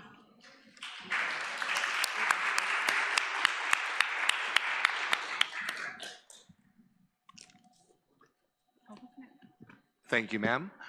Go ahead and please say your name for the record, and then please begin your testimony. Okay. Hafaday, my name is Selena Andera Salas, and I am here to provide testimony on not just my opposition to this bill 242-38, but my request for withdrawal. Before I begin, there's a lot that was said today, right, that probably doesn't need to be repeated. So I'm going to kind of offer a different side to the discussion. But I've recently kind of picked up the sarcastic habit of telling people, oh, I'm, you, Senator Parkinson, I assume you are a U.S. citizen, right? And probably even a citizen of the Philippines. No? Okay. So that was an assumption. But for me, I am a Chamorro woman who is the direct descendant of citizens of the Immigration and Nationality Act of 1952, which prior to that, they were citizens of the Organic Act of 1950, which definitely reminds us all that we are not equal. We don't come from the same history. The U.S. Code defines who became U.S. citizens by declaration of the colonizing party. They declared that people like me, they can take away my citizenship, and you could probably walk away and go to maybe the US, and I won't have that luxury. This is my home. These are my roots, right? So rather than really extend that conversation, I also wanted to share that I really don't understand what inspires this fascination with people. I'm guessing you, in authoring this bill, you have this fascination with our struggle, with our plight to be here and to testify. For years and years and years and years, my people have been doing this. I'm nearing 50 years old. I watched my father, and I've watched other elders, all the other elders who are in this room, to speak on these issues affecting my people. Now that I'm near 50, I've told all my friends here, it is not my goal, it is not my dream for Cam and me to raise our kids to be activists. That's not what we want. We want this resolved, but we want it resolved with informed choices. We want our people. I'm not even really here to discuss this with you, because the division that we have is really among our people, because there's so much fear. There's so much fear that if we become anything other than a U.S. citizen by virtue of the Immigration and Nationality Act of 1952, there will be a lot less, that we would be far worse off. But Even in all of those discussions, I'm still enlightened. I'm still inspired. I'm here today. I've been so quiet. I've been trying to take a back seat to give the younger people the opportunity to say how they feel and to actually do their own research, which they've done. I'm so impressed, especially those kids from GW, because I'm a gecko. So, congratulations to them, right? Biba. But I don't want to do this again another 20 years from now. You've been here long enough. You know that we've been here before. You went to all those town halls. I didn't even have to be at those town halls because why? My friends and I did this work. We spent a lot of time, our own time, unpaid work to do research, heavy research. I don't know how many criticisms we got. Why are you guys doing this? Oh, independence? Whatever. That's too far reaching. There's no way we're ever going to achieve that. That comes from the fear that colonization brought to my people. We had to dismantle that. We are still dismantling that fear. It's a very painful experience. It's demoralizing, as has been mentioned earlier today. Not piniti asinatsetsu, not chunisti, not boo-boo. And the only thing that really brings happiness to me is sharing with everybody what the possibilities are once we achieve our independence or even becoming freely associated, whatever my people decide at that point. That's the only happiness. That's when people's faces light up when I tell them what the possibilities are. Senator Lujan, I was not here when I was off island. I think you introduced a bill for open skyways we can't even negotiate that. Somebody here earlier was talking about missed revenues. You don't have to tell me about revenues. We know how much federal oversight this island has, and also what kind of problems that has created for us as well. They create programs that are not culturally relevant. We pick up those programs, and then we have to absorb those programs through local funding. That's part of the problem. But I'm sorry, I have one more point, because this totally applies to the legislature, Senator Lujan, if you would please. Because I want to in my younger years, I was very privileged to work with the late Senators Angel Leon Guerrero Santos and Senator Vicente Cabrera Pangilinan. I have been blessed. It's kind of been a blessing and a curse to have worked for both men, because I watched them absorb all the toxic banter, all the criticisms of the work they did. But Senator Pangilinan was the more recent senator I got to work with. He was the presiding chairman of the Committee on Appropriations, and I worked as a budget and policy analyst with the Office of Finance and Budget. During our first year of conducting budget hearings in 2009, we heard testimony from the management of the Commission on Decolonization, who reported that the commission had failed to make quorum and that there was virtually no movement on the efforts for self-determination. Sen Ben and the 30th Guam legislature then authorized appropriations to the Guam Election Commission to advance the efforts for driving the decolonization registry. He then asked me, somewhere around that time, if my dad was still encouraging his students at the University of Guam to register for the decolonization registry. And once he recognized that despite my father's efforts at UOG, the registry numbers were still very, very low. Understanding and appreciating that the GEC did not have the capacity to pursue the decolonization registry, Sen Ben asked the entire staff on the committee side and at the Office of Finance and Budget to consider becoming deputized registrars, specifically to register individuals for the decolonization registry. Some of my coworkers were also not eligible to register, but they totally jumped at the opportunity to do this. We were soon deputized and beefed up our efforts by having a presence at the Guam Micronesia Island Fair and other public events we were invited to participate in to host the registry. I think most Liberation Parade goers also remember that we kept our office open to invite people to come and register. He was known for saying, "Biba Liberation, Abiba Tamoru self-determination." Soon the movement grew and several others were deputized. This was our office family's tradition even in 2014, after we laid him to rest just days before. With heavy hearts, we invited everyone to the office for one last Liberation Day parade registry movement. Senban also authored the public law that waived the registration process for qualified Chamorro land trust applicants, given the similar eligibility requirements. He also submitted testimonies to the United Nations Special Political Decolonization Committee, 4th Committee, all while fully appreciating the fact that he, and this is the important part, Senator Parkinson, he himself was absolutely ineligible to register or to make a choice alongside me. And these were his efforts. My point in reminding our community about his work is to illustrate what many responsible, respectful, and loving citizens, the kinds of citizens who come from places where a political status is unlike ours, have done to advance our work for self-determination. He stood alongside us. He never stood in our way. He did everything he possibly could to encourage us to keep up the fight. And I just want to say, this is not yours. There is a custom in Chamorro custom. We don't entalo, we don't interfere. We wait to be invited into the space. We don't give our thoughts. We wait. And if you're not invited, then the answer is clear. It's not your discussion to be a part of. This is mine. I also want to say, as a point of personal privilege, I find the intent of this bill extremely offensive, implicating that any objection to the intent of this bill would be other than respectful. It states to unite our community and respects the fundamental rights of every citizen to have an equal voice in the political process. And for you to, or for this bill to imply that by objecting that I'm not respecting your rights is simply ironic to me. Thank you very much.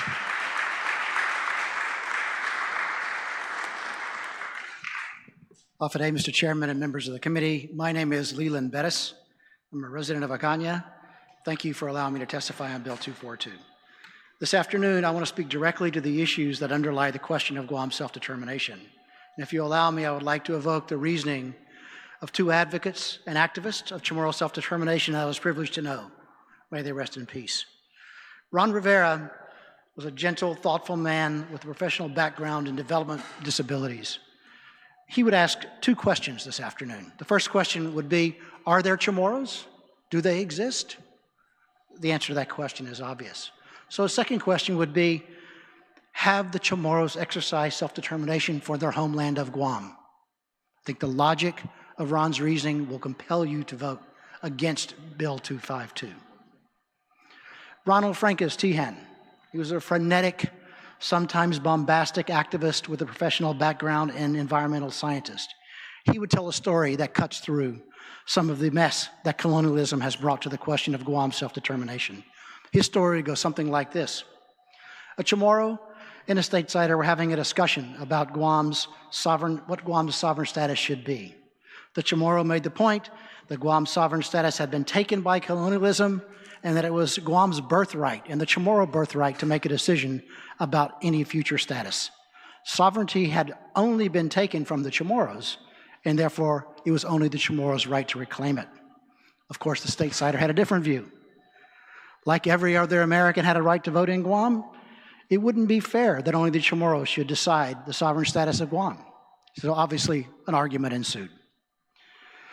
After a while, the statesider got up and said, and walked away from the conversation, said, just wait, I'll be right back.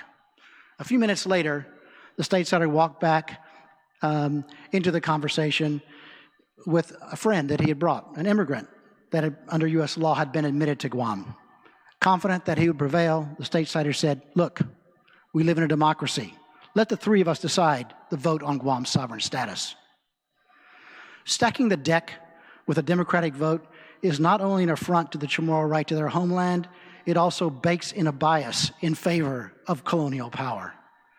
Perhaps we hear this bias already when people talk about preferring the status quo as a colonial status.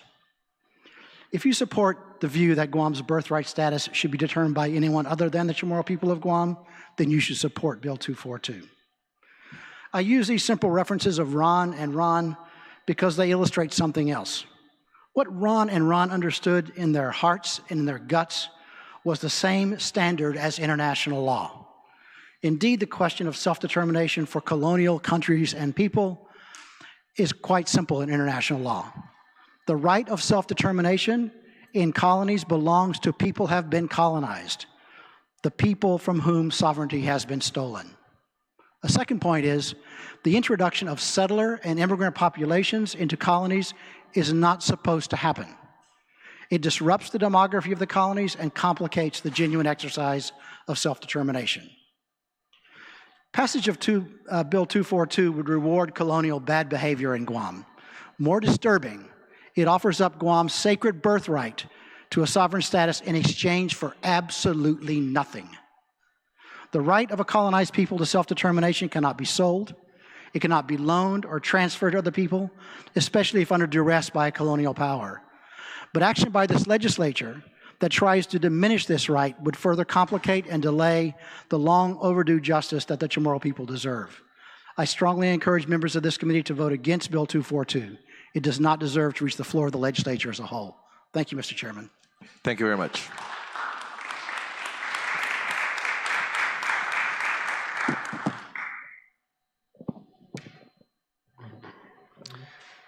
Buenos and half a day, Chairman Lujan, Senator Parkinson, Senator Terlahi. My name is Edward Leon Guerrero, or as many of you all here know me as, Pulan, and I'm here to speak about my opposition to Bill 242-38. The bill is like a pirate ship. It flies under the flag of a sympathetic Chamorro self-determination and decolonization process.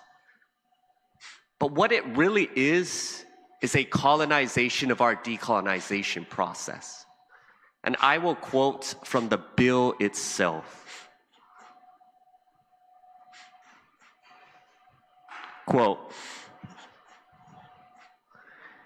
"The legislature recognizes the unique historical and political status of the Chamorro people, the indigenous people of Guam, and the long-standing injustice they have endured under colonial administrations. The legislature additionally affirms the rights of the Chamorro people to self-determination as recognized by numerous international instruments and the global community. However, the legislature also recognizes the Guam's pursuit of decolonization and Chamorro self-determination must proceed within the bounds of the United States Constitution. The purpose of this act is therefore to harmonize Guam's laws with constitutional requirements without abandoning our commitment to the cause of decolonization." So in an attempt to harmonize this, what the bill proposes is the most destructive way imaginable. It replaces native inhabitants of Guam with, quote, "eligible voter, which shall mean any person who possessed the qualification of a voter under Guam law and is duly registered to vote in Guam." And as what was testified by so many people here, that at minimum would include a 30-day permanent stay on Guam. And the thing that it goes beyond what the district court in Davis v. Guam even stated, and I will quote the District Court of Guam as affirmed by the Ninth Circuit. Quote, "The court permanently enjoins the government of Guam and its officers, employees, agents, and political subdivisions from enforcing the political status plebiscite that specifically limits the voters to native inhabitants of Guam as defined." Nowhere did the court ever state that we should replace native inhabitants of Guam with eligible voter. That in itself is not a solution. Furthermore, if we're sticking with the eligible voter definition as the bill proposes, consider this. For you, senators, isn't there a 5-year minimum residency requirement to even become a senator to run for office? But in this bill, what it proposes is at minimum a 30-day. Imagine that. They could vote for the self-determination of Guam, but yet they can't even run for senator. And let me then give a little bit of background information too about the United Nations, international law, and about these plebiscites, especially to directly answer the question that Senator Parkinson proposes, which is, has there ever been a case of a United Nations approved self-determination referendum? And yes, there has been. External self-determination for people to freely choose their government. This has happened in the case of South Sudan. Now, of course, South Sudan, it's not an exact twin, but it is a historical analog following the exact rules of external self-determination as guaranteed by the United Nations Charter and guaranteed by the people, the colonized people. South Sudan, for those of you who don't know about this place, in 2005, the government of Sudan and the Sudan People's Liberation Movement, they agreed to a comprehensive agreement. And in this comprehensive agreement, what they determined was, will South Sudan, will they have independence or not? And so, in an act, according to the Southern Sudan Referendum Act, Article 25 of it, and I quote, it describes voter eligibility, quote, the voter shall meet the following conditions. 1, born to parents both or one of them belonging to one of the indigenous communities that settled in South Sudan on or before the 1st of January 1956, or whose ancestry is traceable to one of the ethnic communities in Southern Sudan, or permanent residents without interruption, or whose any of the parents or grandparents are residing permanently without interruption in South Sudan since the 1st of January 1956.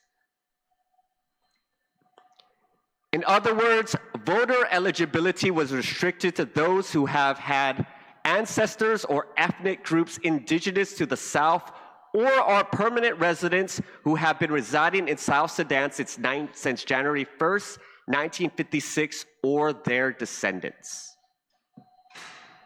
And that was United Nations approved, and every single international in the United Nations have approved and accepted South Sudan's sovereignty and independence when they voted, when the people of South Sudan overwhelmingly choose independence in 2011, and is considered a legitimate act of self-determination. Another case where we see self-determination directly connected to the indigenous people by name was in Western Sahara. In Western Sahara, right, Spain was the administrating power. And in 1975, Morocco had claimed Western Sahara. And when there was a dispute between another country called Mauritania, as well with Morocco, of who belongs to self-determination, the ICJ, the International Court of Justice, the principal judicial organ of the United Nations, completely dismissed the claims by Morocco and Mauritania. And what it specifically stated was this: it affirmed the rights of self-determination belongs with the Sahrawi, the indigenous people of Western Sahara. Quote, nor could the administering power, which is Spain, disregard the fact that it did not have the power to dispose of the rights to self-determination of the Sahrawi, the indigenous people of Western Sahara, recognized by 8 resolutions of the General Assembly and by the parties which are interested or concerned, nor the power to disregard the rights. End quote.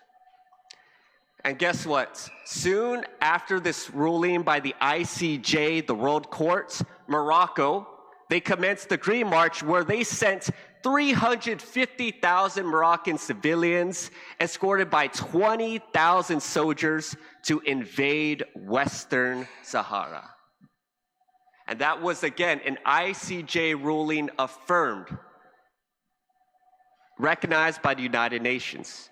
And then, for bonus, last, let's talk a little bit about New Caledonia. As we know, New Caledonia is another non-self-governing territory, same as Western Sahara. And they have came to an agreement in negotiations with the independence faction and the non-independence faction, and with France, called the Lomé Accords. Now, just to simplify the Lomé Accords, in accordance to if you could vote or not in a self-determination referendum, in order to vote, you must either be a continuous resident of New Caledonia since December 31st, 1994 or earlier, be born in New Caledonia, or have a parent who is born in New Caledonia. These criteria essentially restricted the vote to two types of people: the Kanaks, right, the indigenous people, and the Cadauches, which were the European migrants that came there and have settled there for generations. And this is the next part, which is important. Immediately after the Lomé Accords, 21 French residents of New Caledonia who did not meet at least the residency part, they immediately went to the UN Human Rights Committee, a committee responsible for overseeing the implementation of the International Covenant on Civil and Political Rights. These 21 French residents claimed that France, through the implementation of the Lomé Accords, that this was unfair, that it violated, that this vote for the referendums violated the right to vote and the guarantees freedoms from discrimination. However, the Human Rights Committee ruled against them because the referendum was conducted in the context of process of self-determination in New Caledonia. Therefore, Article 25, which again is the guarantee of the right to vote, has to be read in conjunction with Article 1 of the Covenant, which deals with the rights of self-determination. Hence, the referendum did not violate the human right to vote. It is not an unlimited right. So in conclusion, I just want to demonstrate with just these cases that yes, again, they're not judicial cases of the United States, but in terms of the United Nations, and what it demonstrates is that yes, there are cases where voter eligibility to a self-determination referendum in the United Nations, as recognized in international law, has been restricted to descendants, to indigenous people, to specific criteria, to ethnicities. While there is no singular methodology, what is clear is that it must be mutually agreed upon.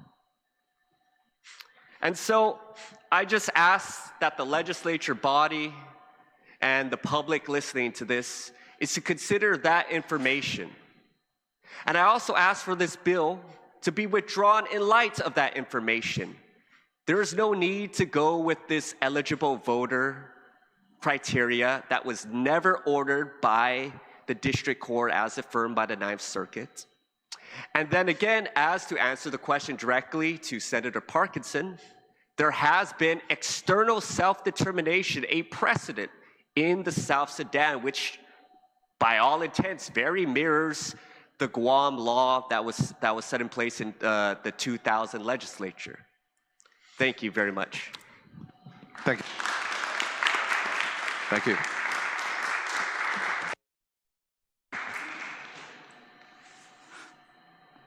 Today, honorable senators of the 38th Guam Legislature, today, Chairman Lujan, Senator Parkinson, Senator Suwaki, Senator Perez, and Senator Kitagua. I am Edward Ekaji Jr., a museum assistant at the Guam Museum. speaking on behalf of the museum. Under the Department of Chamorro Affairs, DCA, our division joins in opposition to Bill 242-38. I would first like to assert that the Guam Museum as an entity gladly serves our public, visitors local, national, and international. The narrative of our main exhibit is even from the perspective of the Chamorro people, shining a light on the history and culture of Guam. We acknowledge our stance on major legislation has been historically neutral. However, the bill is relevant to essential parts of the museum's design, particularly our aim to promote increased understanding of Guam's prehistory, history, and the contemporary culture, and our department's purpose to enhance the future of the Chamorro people of Guam. Today, I hope to offer further insight into the significance of the Chamorro people's history as it relates to self-determination. To do so, we want to express the long-sought efforts of the Chamorro people for their self-determination. Like our museum, self-determination is a journey that is also a legacy. The following are all examples of Chamorro self-determination. In 1901, a group of 32 Hogotnya residents signed a petition and presented it to Naval Governor Seaton Schroeder.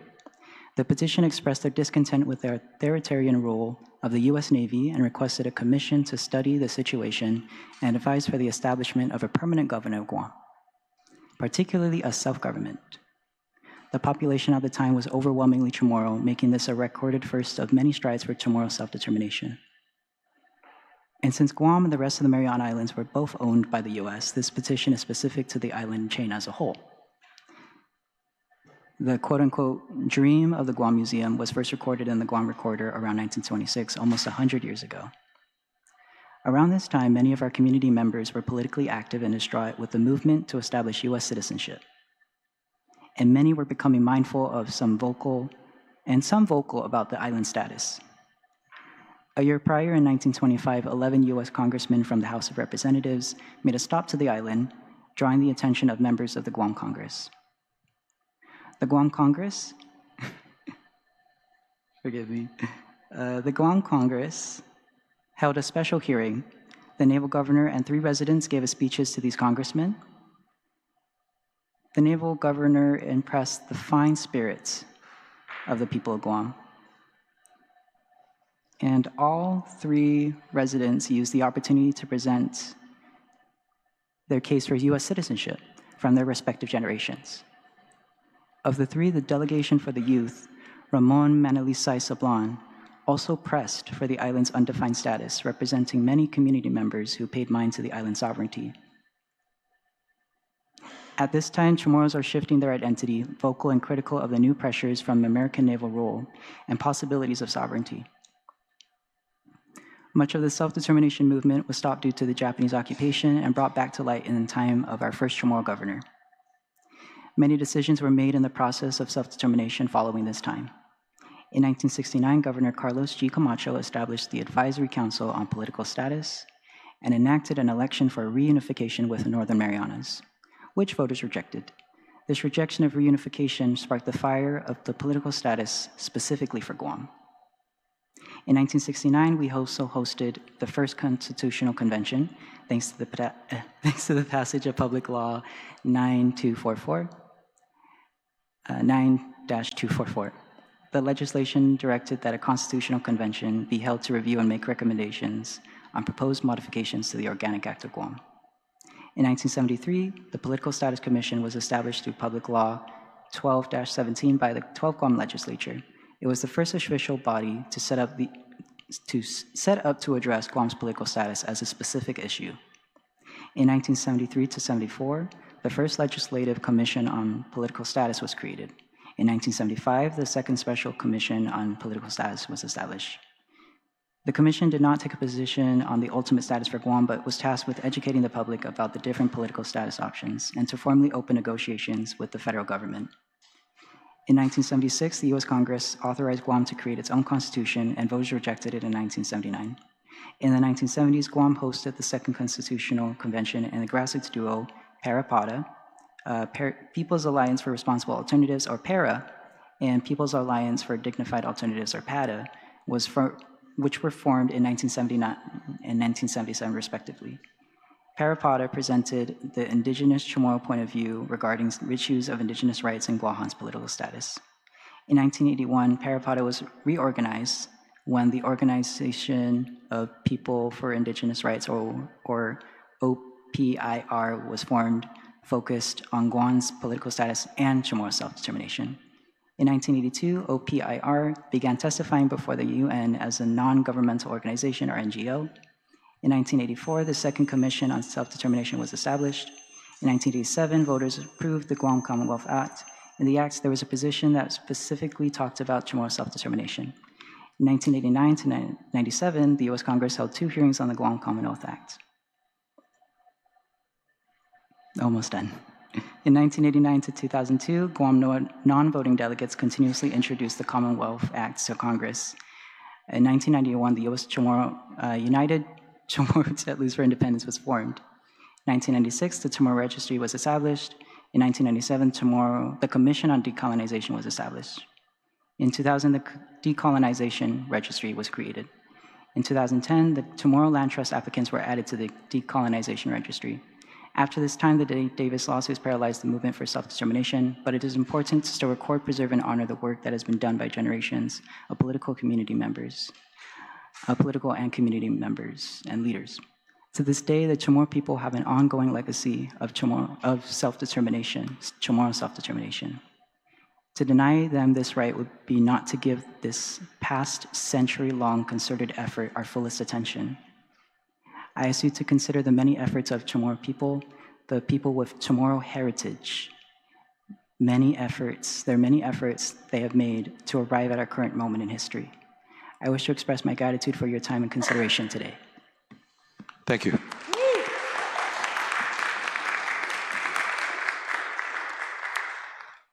Buenas and Hafade, honorable senators.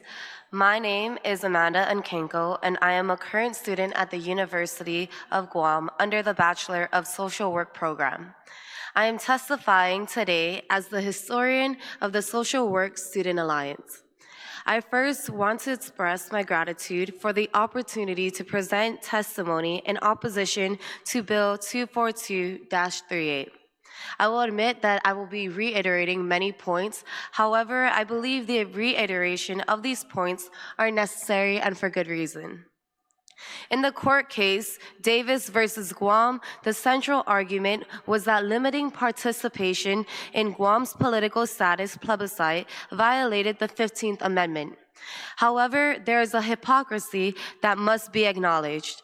For generations, the Chamorro, as the indigenous people of Guam, have been subject to United States authority without full and meaningful participation in the federal political decisions that affect them. Our Manumkus in 1950, during the enactment of the Organic Act, did not explicitly or formally consent to Guam becoming an unincorporated territory of the United States. Likewise, younger generations, including myself and my peers, continue to live under U.S. political decisions that are made without true input or consent. This compels us to recognize Article 18 of the United Nations Declaration on the Rights of Indigenous Peoples, which affirms that Indigenous peoples have the right to participate in decision-making matters that affect their rights through representatives chosen by themselves and according to their own procedures. The indigenous people of Guam have never had voting representation in presidential elections or full congressional representation. They do not have any true input or influence regarding major federal decisions that directly affect daily life, including the military buildup, Medicaid caps, SSI exclusion, and federal taxation policies. These policies are all made at the federal level without true input or decision-making power from the indigenous peoples of Guam. This is not simply a matter of lack of autonomy, but also an infringement on basic indigenous rights pertaining to self-determination. This brings me to the central principle at issue, social justice. The NASW Code of Ethics states, social workers pursue social change, particularly with and on behalf of vulnerable and oppressed individuals and group of people, allowing the indigenous people of Guam sole authority in determining political status is not a matter of exclusion for those who do not have a vote, but should be seen as an instrument for inclusion of the very population who has never had such privilege of autonomy up to this day. Dr. Damas, a retired professor at the university, visited our class last week and stated something I found to be so profound. She said, seeking justice is not about equality, but rather recognizing and responding to differences in order to achieve fair outcomes. From my interpretation, she was highlighting the idea that in order to achieve equality at the societal level, we must advocate in unique and specific ways for those who may experience oppression in certain regards compared to the rest of the population. This may manifest itself at first as quote-unquote exclusion of certain groups, but is necessary means to achieve a structural form of equality. This very act can be understood as equity, which many have mentioned. It is this distributing opportunity not in a meaningless and robotic way, but rather intentionally providing more to those who are disadvantaged. And in this very instance, giving a voice to the people who have lacked such a basic right all these years.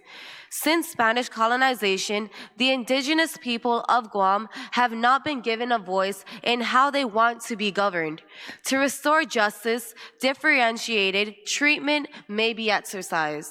The indigenous people of Guam should solely be allowed to vote on their political self-determination. For these reasons, we respectfully urge you to oppose Bill 242-38. Thank you for your time and consideration. Thank you very much.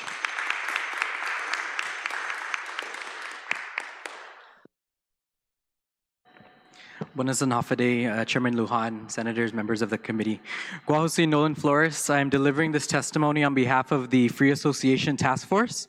What's your first name? Nolan Flores. Nolan, thank you. Tadzagua. We strongly oppose Bill 242-38. While this bill is presented as a necessary legal adjustment following the Davis v. Guam decision, it represents a fundamental retreat from the principle of decolonization. This measure effectively silences the very voices it claims to protect by expanding a process meant for the colonized to anyone meeting a simple residency requirement. The core flaw of Bill 242-38 is that it turns a mechanism for justice, the political status plebiscite, into an instrument that further disempowers the colonized people of Guam.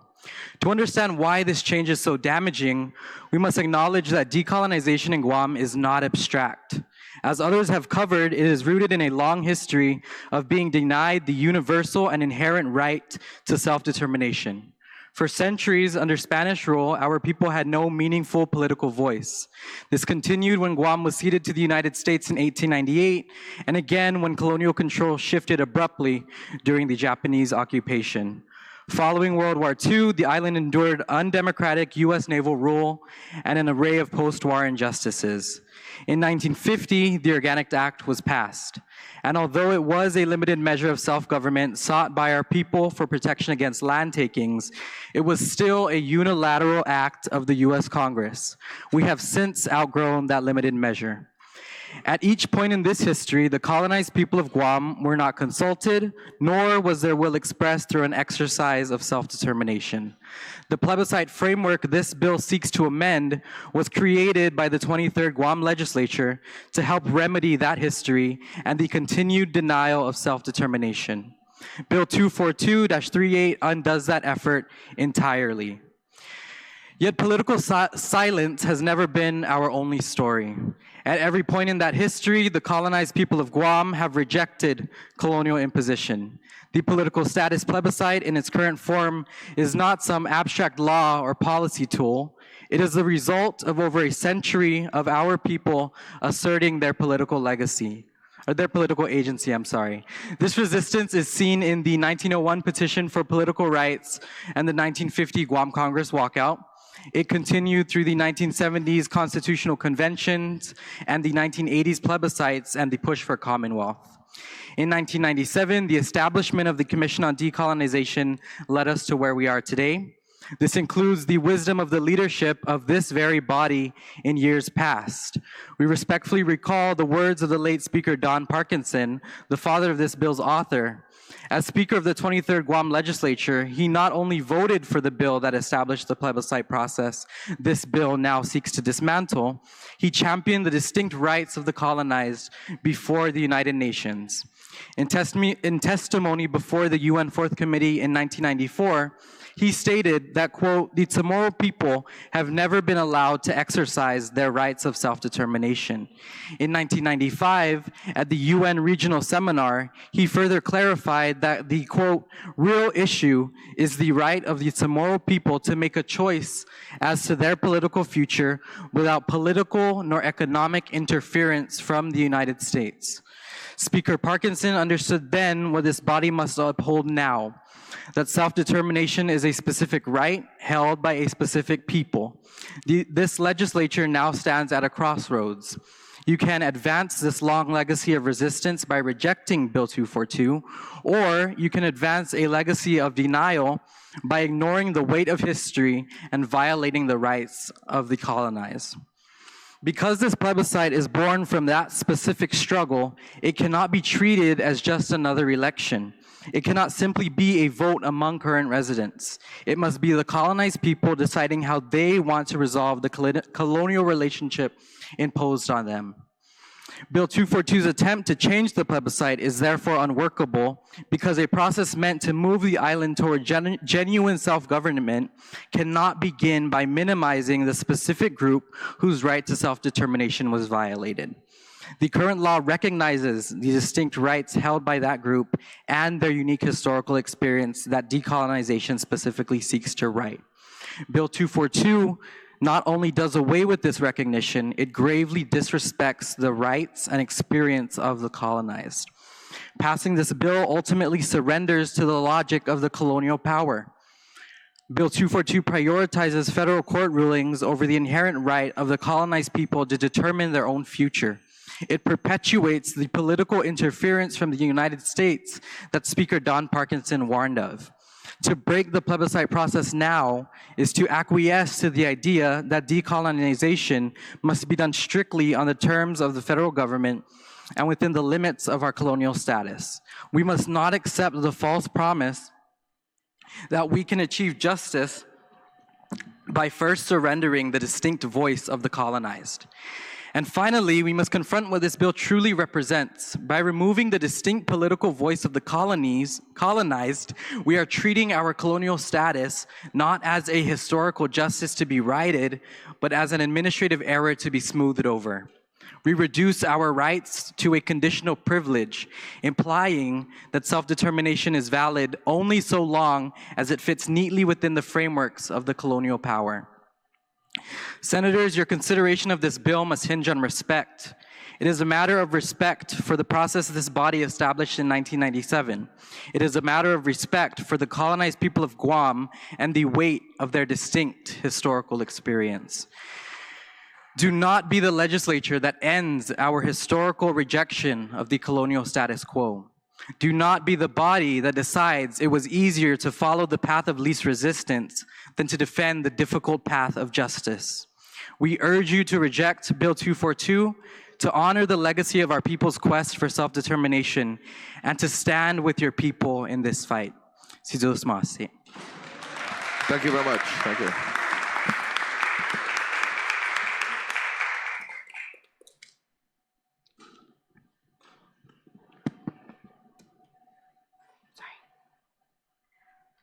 Half a day. Honorable members of the Guam Legislature and fellow residents of Guam. My name is Bishra, a registered voter in the district of Chalampago, a longtime resident of Guam, and a mother in a multicultural family, Bulgarian Chamorro. I've called this island home for 26 years, and today my testimony represents that point of view, which sadly is very underrepresented. However, let's not forget that there are tens of thousands of residents just like me who will be excluded in the decision. I'm here as the mother of 2 children in whose veins also flows the Chamorro as well as the Bulgarian blood. And as their mother, I feel duty to represent them today because they're not old enough to represent themselves. So please understand my point of view. I'm not here to disrespect anyone. This is my personal point of view, and I hope you give it a listen. I also stand today before you as a taxpayer, a business owner, and a community member deeply invested in the future of Guam.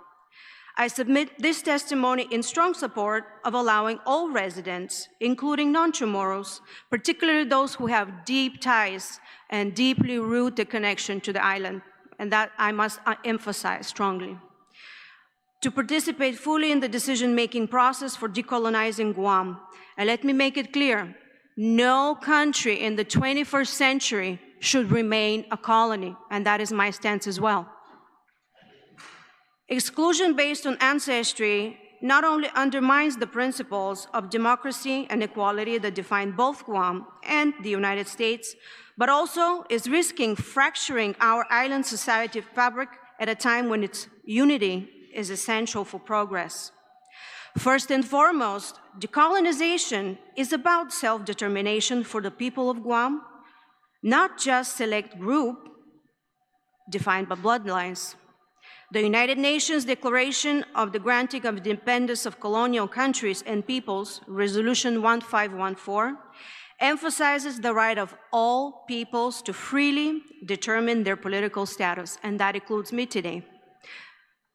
While I deeply respect and honor the Chamorro people's historical struggles under Spanish, Japanese, and American rule, and their rightful leadership of this movement, true self-determination cannot be achieved by disenfranchising the very residents who share this land today. Non-Chamorros, Filipinos, Micronesians, Statesiders, and others like me from Bulgaria. We make up a significant portion of this Guam's population. We have built lives here.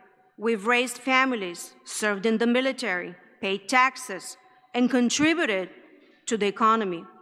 To exclude us from this plebiscite on options like statehood, free association, or independence, or even a negotiated commonwealth is to deny our stake at the outcome. I would like to draw some significant parallels between Chamorro and Bulgarian histories of colonization by foreign powers. My country has over 1,300 years of history, a long one. My ancestors have been colonized numerous times, starting by the Greeks, then the Roman Empire, and then for 500 years, my ancestors were slaughtered for refusing to convert to Islam in the Ottoman Empire.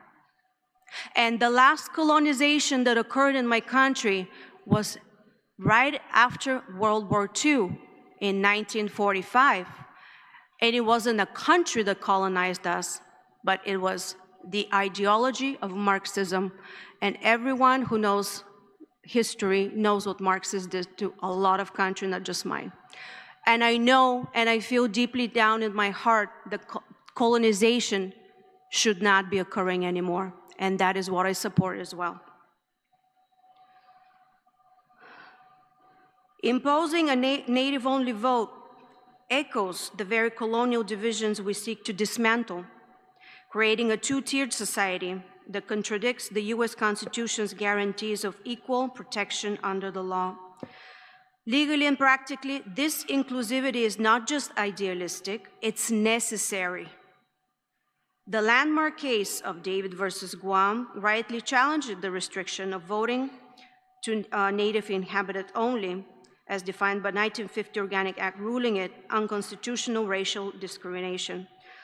Upholding such barriers ignores the reality that Guam's demographic have evolved. Over 40% of residents are non-Chamorro, many US citizens by birth or naturalization. A plebiscite limited to one group would likely face further legal challenges, which is my greatest concern, by the way, delaying decolonization indefinitely. Instead, an open vote, perhaps with safeguards like residency requirement, a minimum of 10 years, ensures broader legitimacy, higher turnout, and mandate that reflects the island's diverse echoes.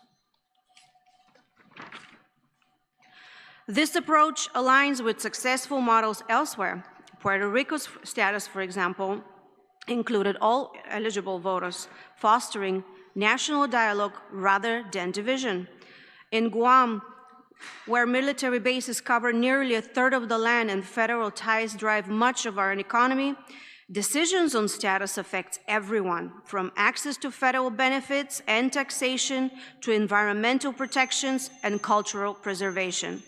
And I see that my time is almost there. I have something I wanted to share.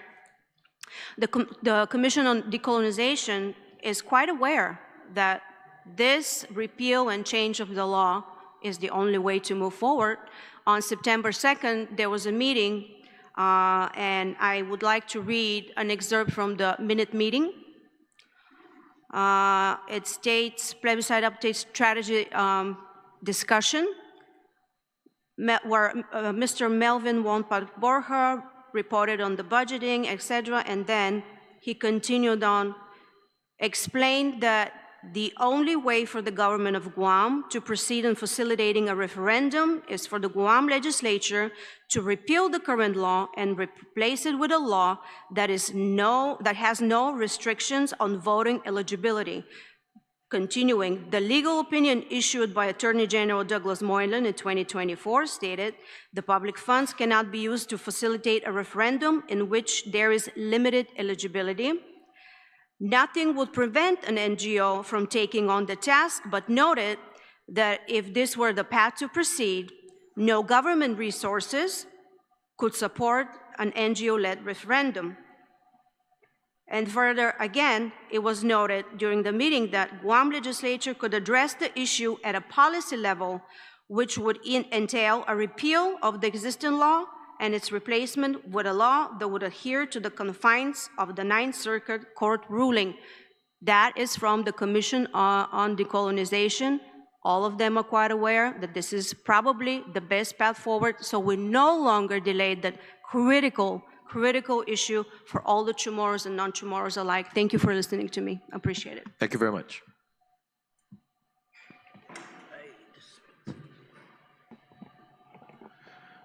Okay. Half a day. Hi, inano si Michael Lujan Bavakwa, si Zeus Masi, Onra Estinay na Senyor Kantusiamzu, Niman Senador, Niman Gaigigwini, Hukantutusiamzu, para Guauhad Zani Grupun Independencia. I'm here on behalf of Independent Guahan and myself. And esta mega masangan Gwini Giestina Bonito na Denanya Pago, Huko contra Estina bill. I'm against this bill. Lots has been said, so I won't say a lot of the things that I was planning to say today, but I will focus. There were a number of things, Senator Parkinson, that you asked earlier that people weren't answering or weren't able to answer.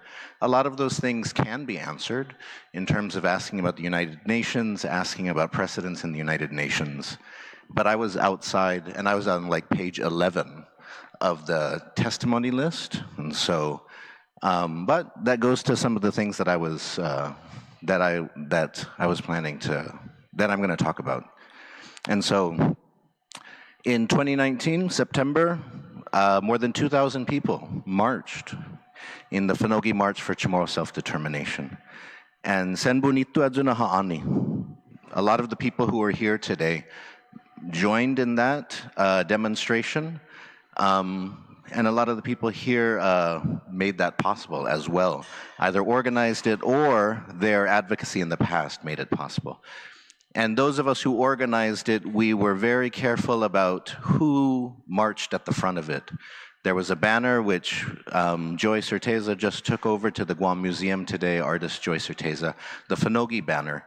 And we asked advocates from the past generation, pioneers in this quest for decolonization, to march at the front and carry the Finogi banner. And so those who marched at the front were Maria Senzon Tihan, the widow of the late Ron Tihan. There was Hope Cristobal, former Senator Hope Cristobal. There was Narissa Underwood, wife of Robert Underwood. There was Jill Beneventi, wife of the late Ed Beneventi. There was B.J. Cruz, Senator and Judge B.J. Cruz, Public Auditor. Hadzi Otru, man, there were so many people. There was Angel Santos, son of Angel Santos. And it was, I'm forgetting one more person. But anyways, there was a lot of people. And they marched at the front representing OPIR, Nacion Chamorro, Patapada, the groups that really started the decolonization conversation in the 70s and 80s. And so in thinking about the bill that you have put forth to kind of restart and revive this conversation, one of the things that I'm struck by, of course, is that it really needs the experiences, the wisdom of a lot of the people who are in this room here today, the people who are represented in that march, because the simple fixing of who can participate in it doesn't actually get us any closer. As people have mentioned, Leland Bettis over there said, you sacrifice Chamorro self-determination, but it actually doesn't get you anywhere closer to a vote. Because, as Robert Underwood can tell you from his time in Congress, as those who have served in Congress, working in the federal government, working in the delegate's office has told you, trying to work on any territorial issue, especially around political status, it is like trying to kill a hydra. It has many heads, and for every head you chop off, more appear. So even if you think you have spoken to somebody who has told you, get rid of the Chamorro-only vote, that's the only thing that's blocking this. You can get rid of it, and then guess what? The next year, there's a new speaker, and everybody changes in their committees. And whatever you thought was the plan, suddenly no one cares about that. And you just set a precedent saying that, oh, by the way, we have given up the fight for Chamorro rights. And next, the federal government comes in and says, oh, you don't care about Chamorro stuff anymore. We've decided to remove you from the list now for receiving grants for the ANA program because you've acknowledged that the indigenous people don't exist anymore in Guam. You have removed yourself from that equation. And oh, you used to fight us on the Chamorro Land Trust. You have acknowledged that the Chamorro people don't exist anymore. You don't have rights. Oh, so when the federal government wants to fight on those issues, if you give them permission to erase you, to eliminate you, that's what they do. We've seen it happen before. Tribes across the United States have seen that. Pacific Islanders have seen that. The Chamorro people have seen that. Don't give a precedent for that. The most important thing here, though, is we need to learn from those who have had those experiences of trying to work on these issues.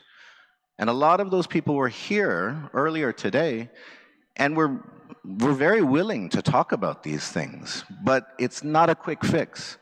And getting rid of Chamorro self-determination won't get you any closer, because every single territory has tried the quick fix. There's a court decision, oh, we'll do the quick fix. Doesn't get you any closer. Oh, the Justice Department says we have to change this. You do the quick fix. Doesn't get you any closer. Because it's this huge beast, the federal government. Even if you make one person in the Justice Department happy, Congress doesn't care. The White House doesn't care. The American people don't care. And so, sacrificing Chamorro self-determination at this point doesn't matter. There needs to be a broader, stronger, grounded push for what we want. And so I don't think that sacrificing Chamorro self-determination to kickstart it will accomplish much of anything. I don't think that we should do it. What I would suggest for you is, and for the other senators, because there has been difficulty in terms of finding out what happens next after Davis, is to have some sort of summit, have some sort of conference. Bring those who have worked in DC on these issues, bring those who have worked in the United Nations on these issues, so we can strategize. And whatever, there'll be a new legislature next year, there'll be a new governor next time. Give them a vision for how we can create a bold plan for achieving status change. Because Leland Bettis was here earlier, and he was under ADA, he was under Berdalio even, he was under Gutierrez. He can talk to you about how they tried to engage and made some progress. Every administration tried something a little bit differently, and there's plenty to learn, but there's no quick fixes. So getting rid of Chamorro self-determination won't get you any closer.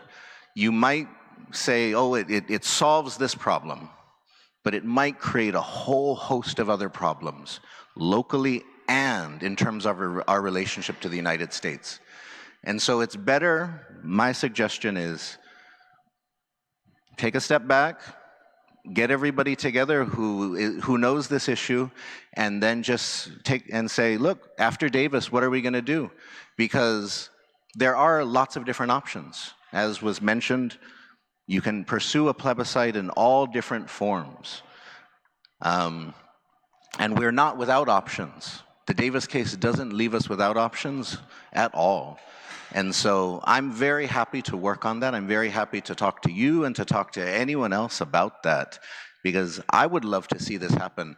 But for me, I committed several years of research talking to dozens of people who worked in DC on these issues. And so I would love to see something change on this. So, again, nihita tsokwi, si Zeus Masi. Zeus Masi, Miguel.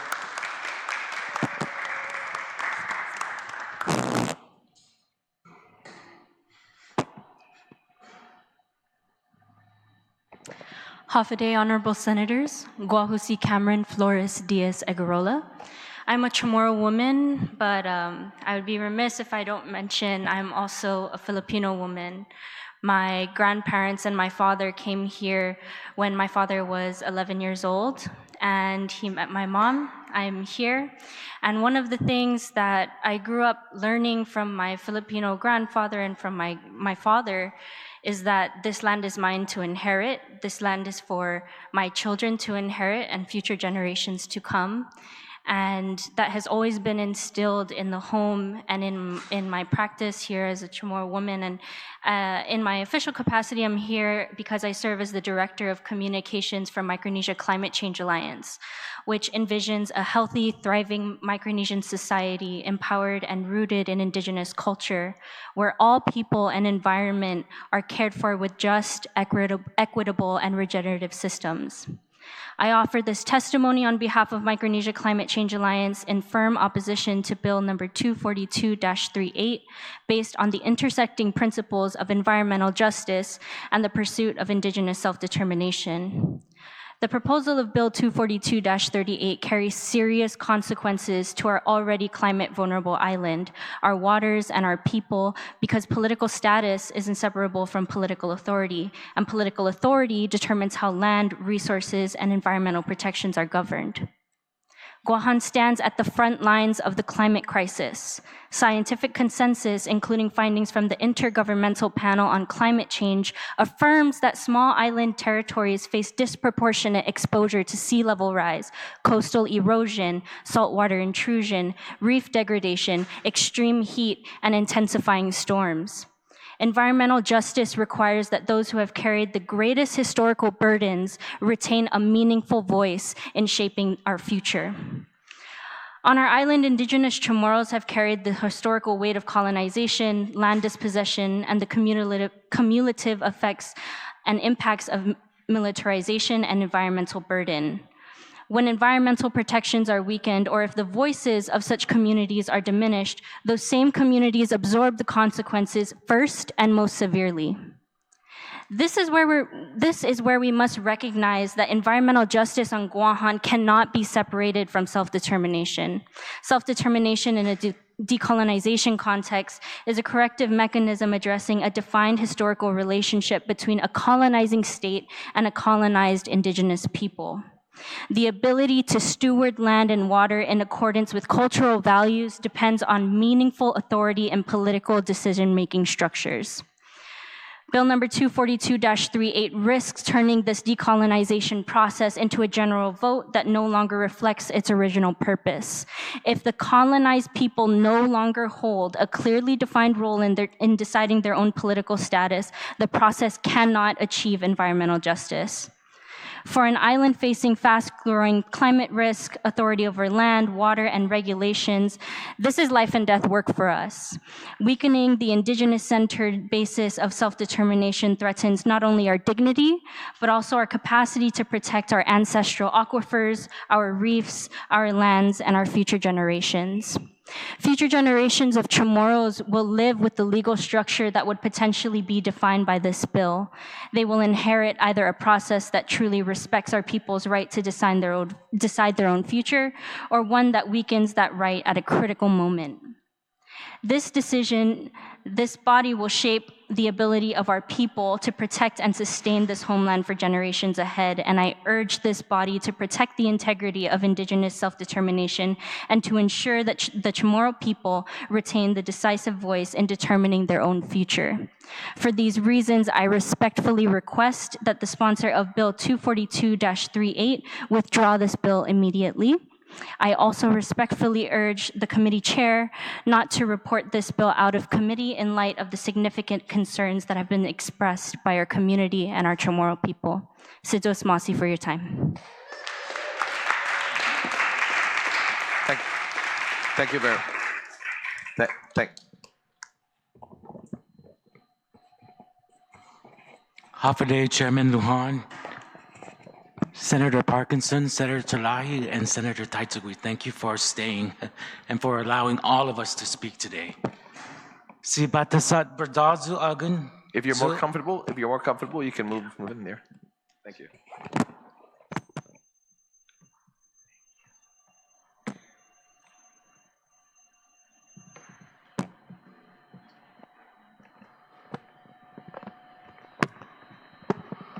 Si batasat berdazu agunzu.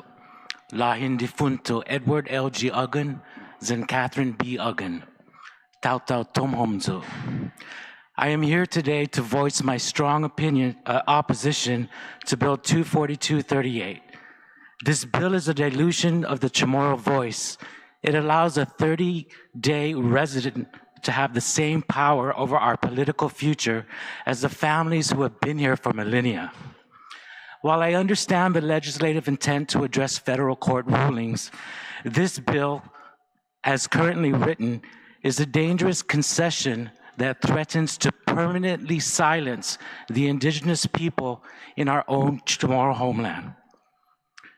By removing these protections for the indigenous voice without substituting them with rigorous residency or domicile requirements, this body is effectively legislating the final stage of our own disenfranchisement. Under current law, Guam law, residency can be established in as little as 30 days. This bill proposes all registered voters participate in the plebiscite. This creates a revolving door electorate where individuals with no long-term stake, historical connection, or cultural investment in Guam's future can decide that future for us. A transient population, whether here for a short-term military assignment or federal contract, could arrive in January and by February cast a vote that alters the political destiny of families who have lived here for generations. If we cannot define the voter by who their ancestors were, we must define the voter by how long they have committed to this island. And 30 days is not a commitment, it's a stopover. The indigenous Chamorro people are already a minority on Guam. Self-determination, as everyone has been saying here today, is a restorative right intended to provide justice to those who were colonized. If the vote is open to everyone, regardless of their connection to the history of Guam's colonization, it is no longer a decolonization vote. It is merely a census of the current residents. We cannot allow a settler population to override the indigenous population in a matter of fundamental human rights. This bill hands the keys to Guam's future to anyone with a month-old utility bill. A status vote is not a standard election. It is a permanent decision. This bill treats our 4,000-year-old history as equal to a 30-day residency. We are allowing passersby to dictate the permanent political destiny of a 4,000-year-old culture. Bill 24238 stands in direct contradiction to the United Nations Declaration on the Rights of Indigenous People. You've heard this all day, but you know, it really is the crux of everything here. Article 3 explicitly affirms our right to freely determine our political status. International law recognizes that decolonization is a process belonging to the colonized, not the colonizer or those who have recently settled in the territory. By applying U.S. domestic civil rights law in the Davis versus Guam case to an international human rights issue, this bill uses a foreign legal framework to block the very process intended to remedy the effects of that same foreign administration. The U.S. Ninth Circuit viewed this through the lens of domestic civil rights, but decolonization is an international human rights issue. Under this UN declaration, you cannot use a colonizer's laws to justify the erasure of an indigenous people's right to self-determination. This proposed bill attempts to satisfy a civil requirement at the expense of committing a human rights violation on the Chamorro people. If the legislature feels legally compelled to remove ancestor-based language, it has a moral obligation to implement robust domicile requirements, such as 20 to 30 years of residency, maybe even longer. This bill fails to provide safeguards, choosing instead the path of least resistance at the expense of our children's future. It treats the future of our island like a temporary lease rather than a 4,000-year-old inheritance. We must not sacrifice the inherent rights of the Chamorro people for the sake of administrative convenience or to satisfy a court that does not live with the consequences of its rulings. I urge this committee to table Bill 24238 and return to the drawing board to find a path that honors the true spirit of decolonization and protects the indigenous rights to self-determination. Justice delayed for the Chamorro people should not mean justice denied by opening the vote to those who have never shared in our struggle. Sizuos Maasi, Zen Saina Maasi, and thank you for your time today.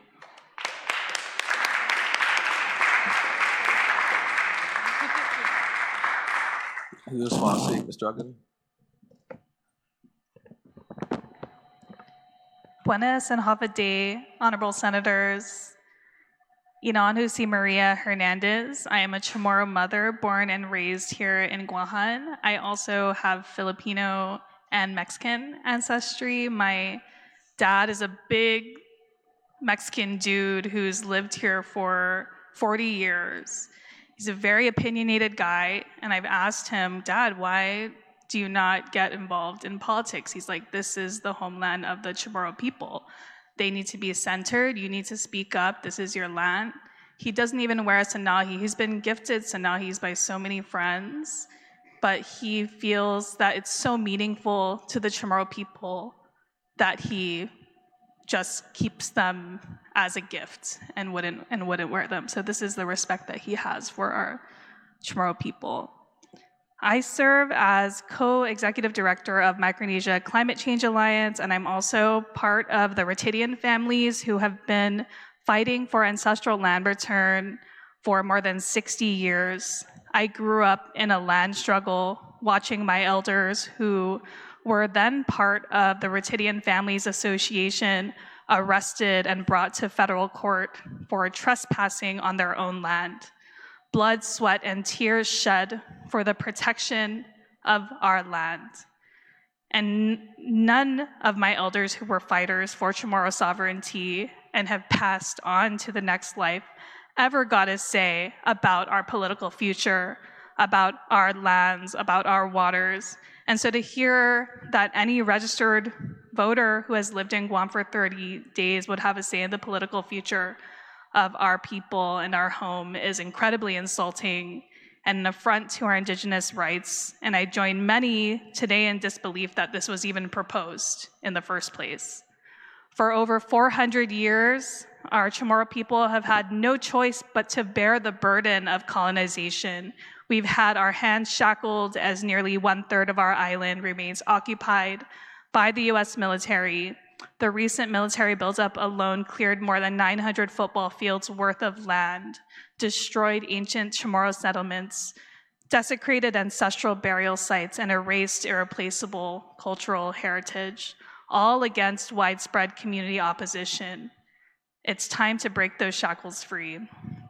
My own family, the Ratidian families, have been further displaced from our lands as a direct result of the Marine Corps relocation to Guam, only to now hear public discussion in recent weeks that the Marines may not come at all. A bombing range is being constructed above our ancestral land and over our island's main water source. Our lands were taken, our sacred places destroyed, burials disturbed, waters contaminated, and our families further displaced for a plan that may never materialize. All of the blood, sweat, and tears from this effort and division in the community, and for what? For the powers that be to change their mind about our future in the snap of their fingers. This is exactly why decolonization matters.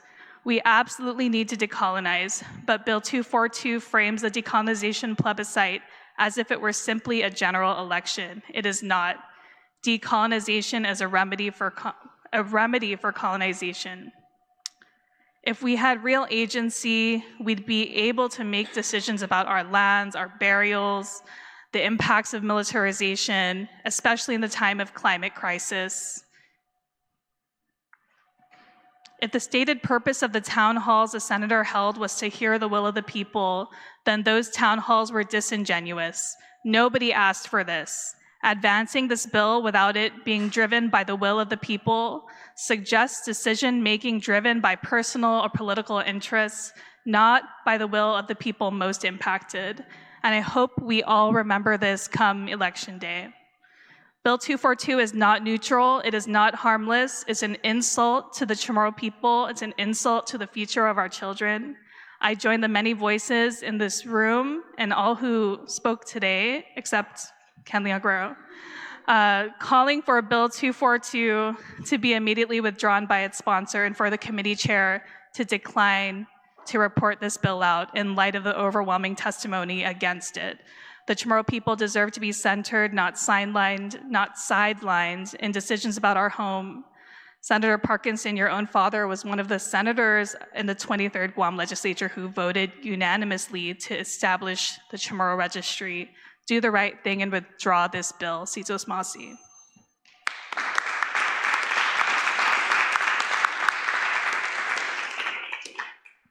Thank you for your testimony, ma'am. Were you here first, ma'am? Go ahead. Please state your name for the record and please give us your testimony.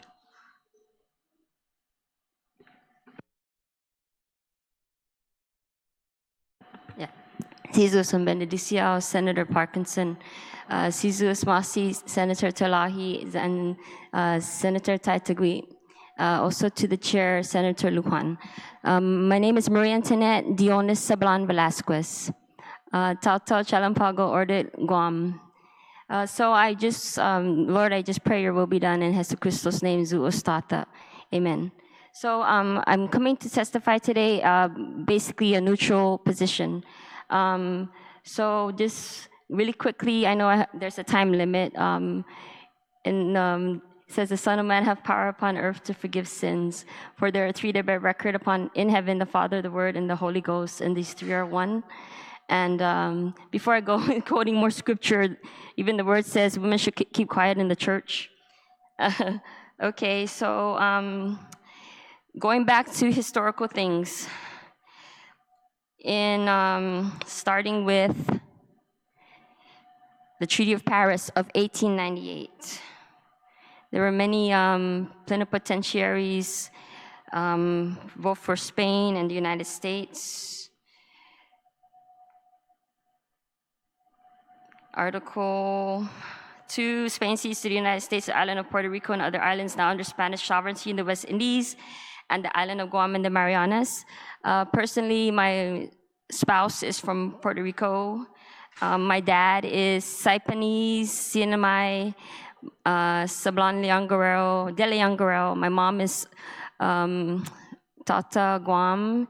My grandpa is literally one of the people that helped build the northern, the northern field after the war. He married my grandmother, who was a survivor of one of the many atrocities. If she didn't survive, basically, her grandkids, her children wouldn't be here. So basically, that was from the Treaty of Paris of 1898. Now going to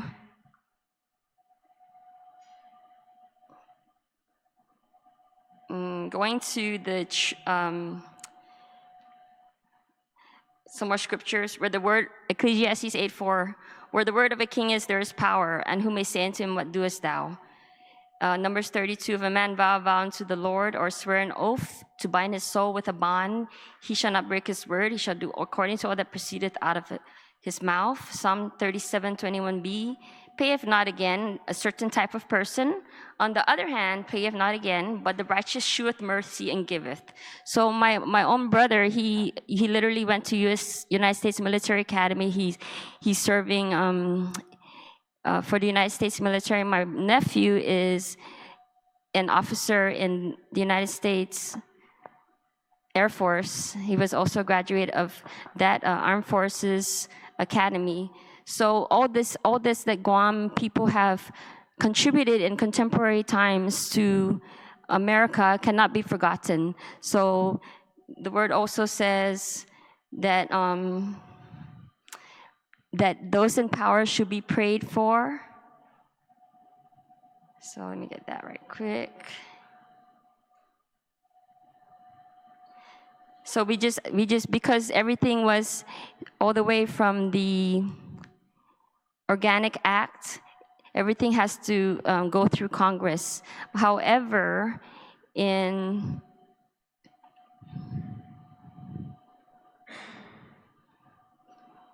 forgive me, Lord Jesus.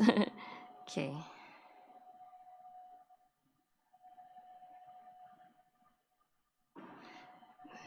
Basically, we have to pray for those in power.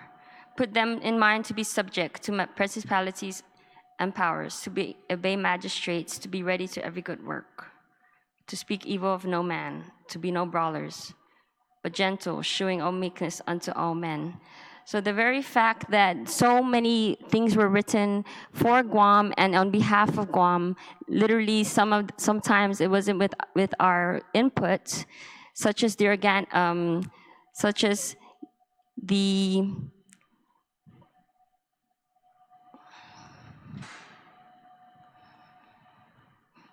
okay, so basically also in the Organic Act.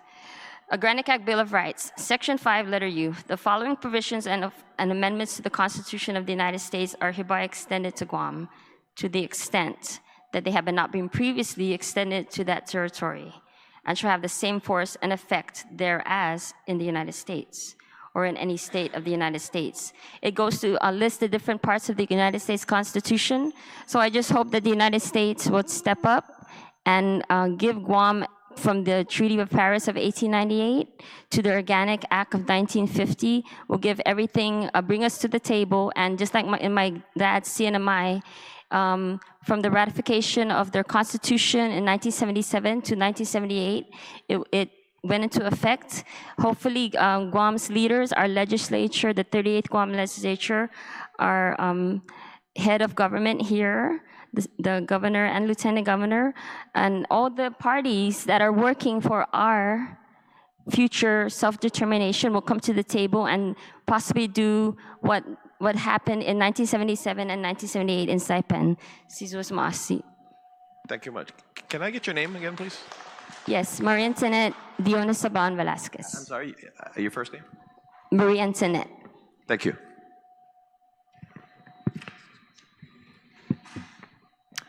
Hafide Toru Hamzu, Guahusi Gabriel Lane. I am a resident of Telefofo Village, and I call that village my home. I was born and raised on the island, and though I've lived here my whole life, I am not a Tsamoru, nor do I trace my ancestry back to the 1950 Organic Act. And I think that's really important to point out because I stand here in opposition to Bill 242-38. The ancestry-based voting was created to fix a specific problem faced by a specific people with a specific history and a specific context. It therefore seems counterintuitive to open the vote up to everyone.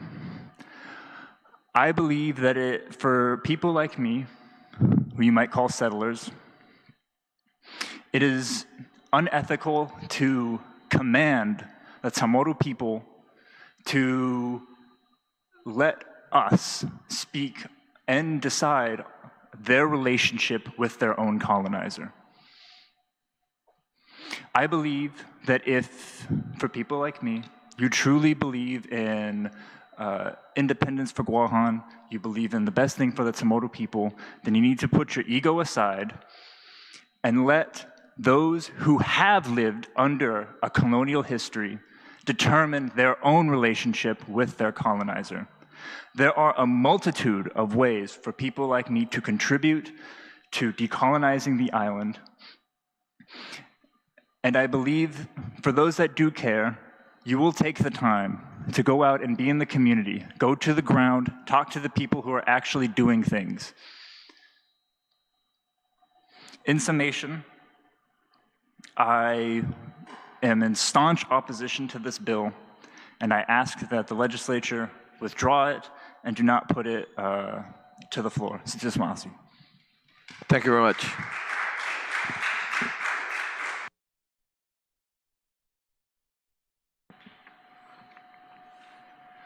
Buenas, San Hafade, Dodo Hamzu, Senator Lujan, Senator Parkinson, Senator Telahi, Senator Taitue. Na anhu si Gerhard Schwab, Tautau Sanhi Tsungtsu, Lau Ti Estranio Tsulokwe. Matutsumagi, 40 na sakantate. Matsotsu kita Universidad Guahan, sa Manyasaga Ham, sa ni familiaku, kita Telefofo. Hussein agradece sa hu nanai situs mase todo Hamzo, na sinya hu sangani Hamzo ihi na soku pot este na bill. Malago tsu tumutuhon na tanahan hasohet na ni situs hatulaika I hafa masasedi este. Lausinya ta tulaika hafa para umasasedi. What I try to say, and forgive my mistakes and my Austrian accent.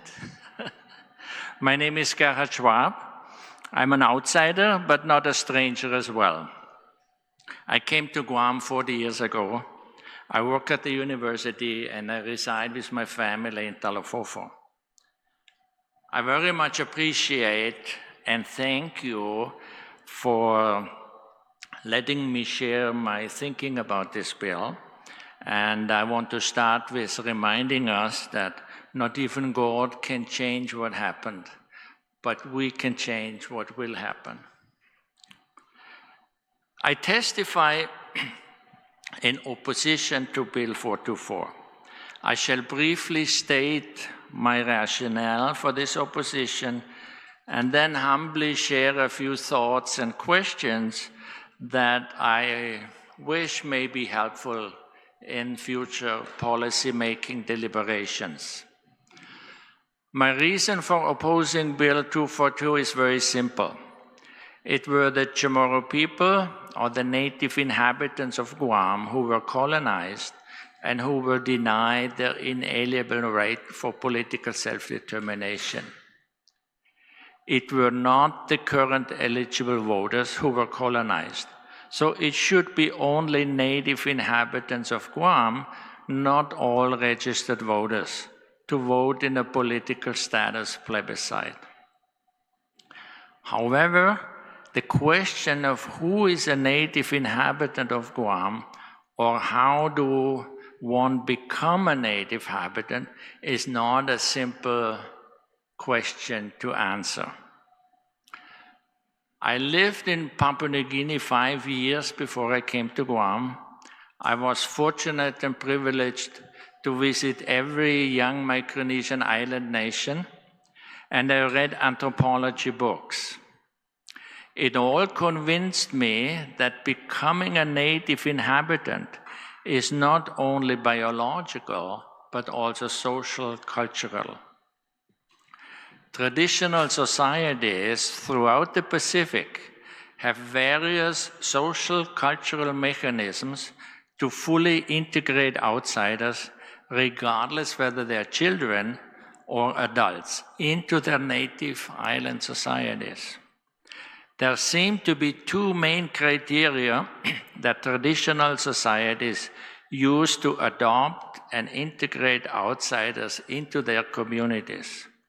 The first one was work. Did the outsiders participate in the work of producing the food in the garden that people eat together and share with each other? The second criteria, did the outsiders learn the language and participate in the social, cultural practices of the community? So when I relate these traditional island cultures to our situation here and now in Guam, I, for example, ask myself, when does a child born in Guam of non-native inhabitants become native to Guam? It's a very difficult question. As the Organic Act was in 1950, some of these children are now Manamkos. If we apply these traditional integrative cultural practices, then those outsiders or non-natives who contributed to the common good of the people of Guam and at the same time learned the indigenous language and participated in the social practices of preserving the indigenous cultures, then they become natives through the way they are living their lives. We all know many non-Chamorro persons who were born in Guam, grew up here, and are contributive, outstanding members of our communities. However, when it comes to the plebiscite about the political future of Guam, what degree of nativeness is deserving of participating in the political status decision? Even if we do not have an agreed upon answer to these questions right now, an attempt to operationalize this idea and this traditional approach, then the term native inhabitants of Guam actually is not an unlawful proxy for race, and it's not excluding people of non-Chamorro race and ancestry, as it was determined by the Ninth Circuit Court of Appeals. We then can argue, for the purpose of voting in a political status plebiscite of Guam, the definition of native inhabitants may include two groups of people. Number one, as it states now, persons who become US citizens by the virtue of the authority and enactment of the 1950 Organic Act and the descendants of those persons. And as a second group, persons who have resided in Guam whatever amount of years, who successfully have passed 2 exams, a Chamorro language proficiency exam and another exam about Chamorro culture and history, an exam that's administered in Chamorro language. If we allow those 2 groups of people to vote in a political status plebiscite, then we limit the vote to the native inhabitants of Guam, and at the same time, we do not exclude anyone, because every eligible voter can vote if they learn the Chamorro language, if they provide evidence of knowledge of Chamorro history and culture. In this case, Mr. Davis and everybody else can vote in the plebiscite, but only if he learns the Chamorro language and if he passes an exam in Chamorro language about the history and the culture of the Chamorro people. So from my personal viewpoint, most important in this approach is the respect that is given to the indigenous people and their history. Learning the Chamorro language and gaining knowledge about Guam's history pays respect to the generations of Chamorro people before us, and it contributes to the preservation and revitalization of the Chamorro language and the Chamorro culture today and in the future. Thank you again for giving me the opportunity to share my Finadeni, and I appreciate it. And maybe what I just want to kind of underline is that there just is no simple quick fix, quick solution, right? And I think it just, I think Bill 424, I agree with Dr. Bevanco. I think we would create more problems than we solve. And again, Situs Mase, Todo Hansa. Thank you very much. Yes, please.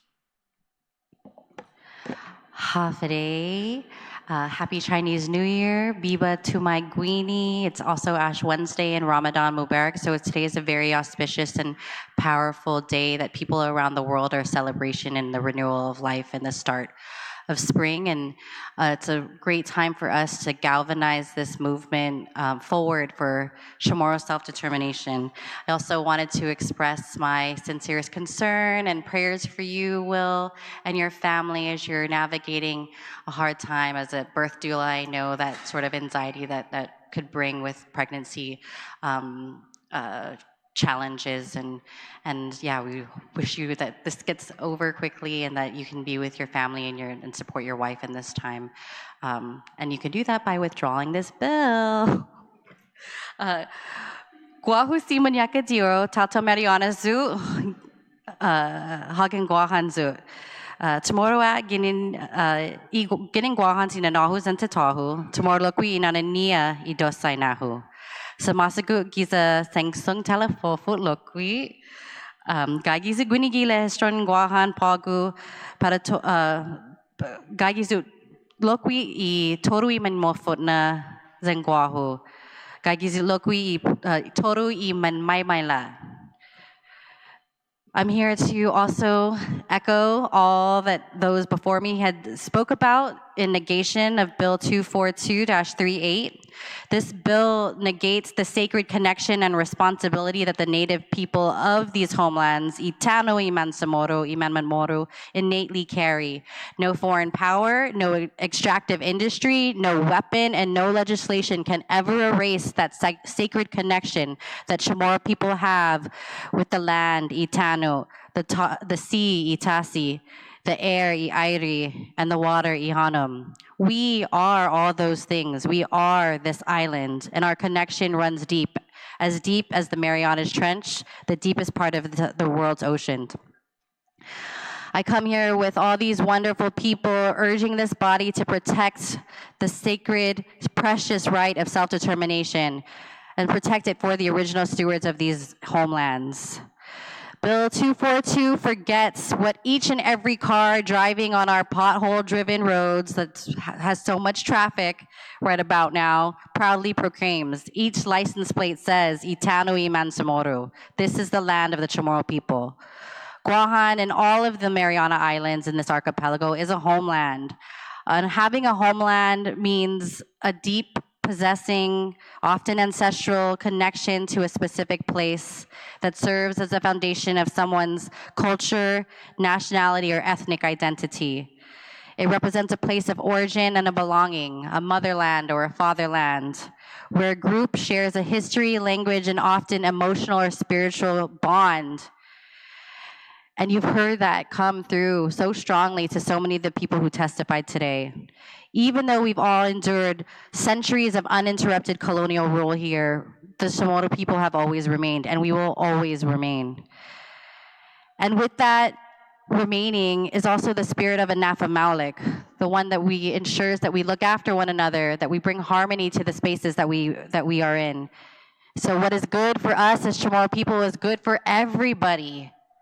If you put and center the Chamorro people, we will make sure everybody is taken care of. Nobody will leave hungry. That is something I learned as a Chamorro woman growing up.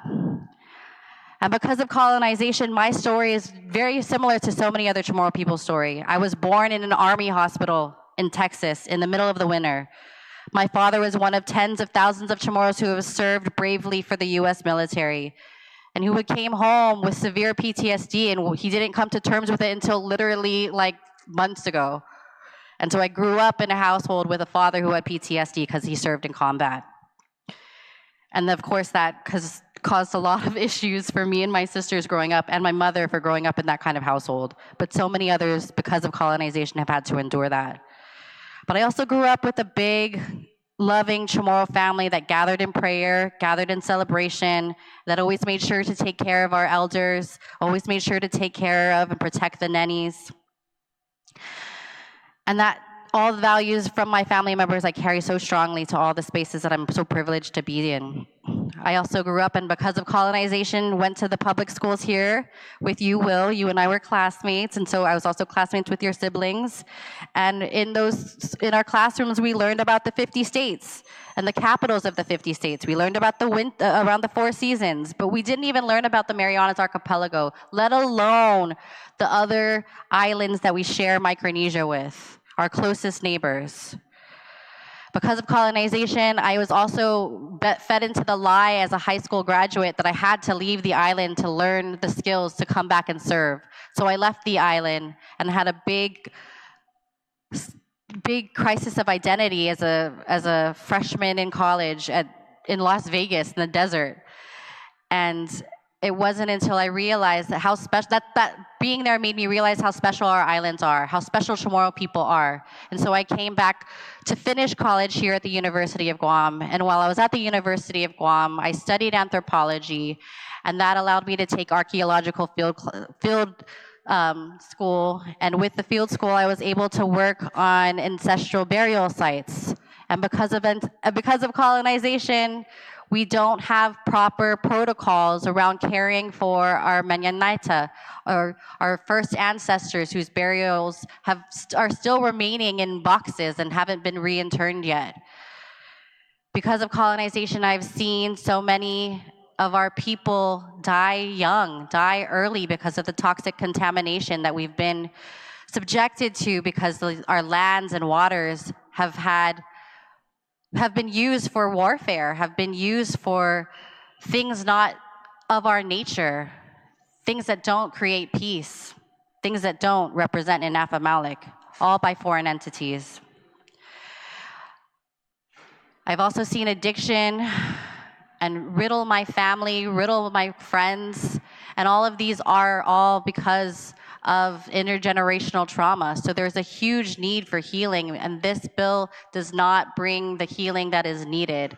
This bill and the way that it's trying to go through a procedural process really needs to be reevaluated.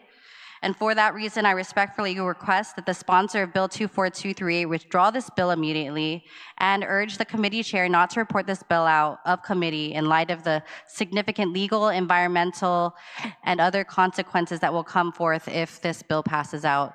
So please withdraw Bill 242. Sizos Masi.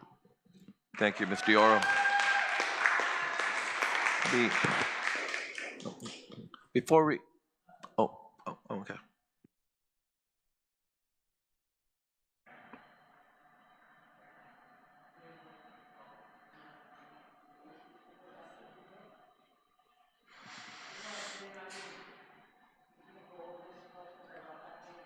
Okay, good. Can you, yeah, and yeah, state your name and go ahead and turn the mic on. Just press the button. Yeah. Good day, everybody. My name is Christopher Samson Quitano. Christopher Samson Quitano. I was born and raised in the island of Guam, with respect to all. And, you know, like everybody here said, they said, thank you. So anyways, when they say native inhabitants, right? I want to just talk about the ink, I-N-K, ink, the last ink, okay? The native people, the inhabitant of Guam, carved on natural elements. Could you move further? Yeah, there you go, closer. Okay, the native people here on the island of Guam carved on natural elements, carved. Okay, they didn't have ink. So when the first ink came in 1521, so say Magellan, with his ink, he recorded there was 50,000 native inhabitants, people of Guam. So I'm saying after 423 years later, in 1944, the American ink came again and wrote down 15,891 people of Guam. That's on August 10, 1944. A wall on Nimitz Hill. So with the respect of all those names on that wall, so I say our native inhabitants. That's where we could start to rewrite with our new ink, not with the American ink, to go to 6 years later, 1950, and write an organic act, you know, like, that's not our ink. Let's rewrite. So I say that 15,891 descendants, the name on the wall on Nimitz Hill, unite for this plebiscite so we could rewrite our right as native inhabitants, people of Guam. So I know we can. We could be the first to go against the red, white, and blue. So, you know, with all due respect, the Guam still has Tano Iman Chamorro. Lo, check it out. Thoughts that. As a native inhabitant, I, Christopher Samson Quitano, before standing here today, asked permission from my mother for respect yesterday. Fortunately, she's still breathing. And I said, hey, Mom, I'm gonna stand in the Congress building and I'm gonna voice my opinion, my own voice. Is that okay? All boy, do what's right. Yes, I respect the red, white, and blue because that's where her father's from. But I'm here to die. So I believe we could get together and forget the OA and let's start our ink after August 10, 1944. If you came here, your forefathers came to the Islas Guahan and made it their home, then yes, you consider Guamanian, right? However, you know, no hard feelings. But August 10, 1944, and before Christ, BC, native inhabitants, people of Guam. So just to keep you all reminded, there's a monument that's nationally historic recorded up in Nimitsio. So it says, Ningayan natafa malefa. So put for board, please, let's unite for this plebiscite for the 15,891 names on that wall to let's unite for this plebiscite so we can rewrite our right as native inhabitants. Thank you very much. This is Masi. Before recess, I'd like to give the senators last few words, please. Yes, Senator Turlai. No. Thank you, Mr. Chair. Taidagui? Yeah, Turlahi, Taidagui, we Well, get mixed up meant, a lot. I meant It's Turlahi okay. because she's always before Well, you, but anyway. First and foremost, Mr. Chair, I'd like to thank you for extending this and being here 6, 7, almost 8 hours today. And you know, it was very kind of you to allow this time and not even take a break for lunch and just to go through this. Greatly appreciate your committee on accommodating those who not only came here to testify on their own time, but there are some that came here and literally signed out for leave from their job, taking away from their vacation time, actually not getting paid from work to be here because it was so important for them. So I'm sure they're greatly appreciative, Mr. Chair, of hearing them out and not having to reschedule this for another day. But I thank everybody that came here to testify. And, you know, it was just so touching and overwhelming to hear everyone commenting about how they felt. And it's, you know, there are many times it's just held back tears because you could see the passion. But really what I take away from this is hope for our Chamorro people, because many of those who fought before the younger generation, they too, I know, are looking upon us, and that's the only thing that they hope for, is that the next generation to continue to carry that torch for our people. So it gives me great hope and pride. And those who came before us, especially from GW, you know, Biba GW, I'm a GW grad, but it was all those, the next generation, continued to carry that torch. Thank you. Thank you, Mr. Chair. Thank you, Senator Turlai. I just want to say thank you to all of you who testified, especially the recommendations that were made, reminding us of history. I think that's very valid.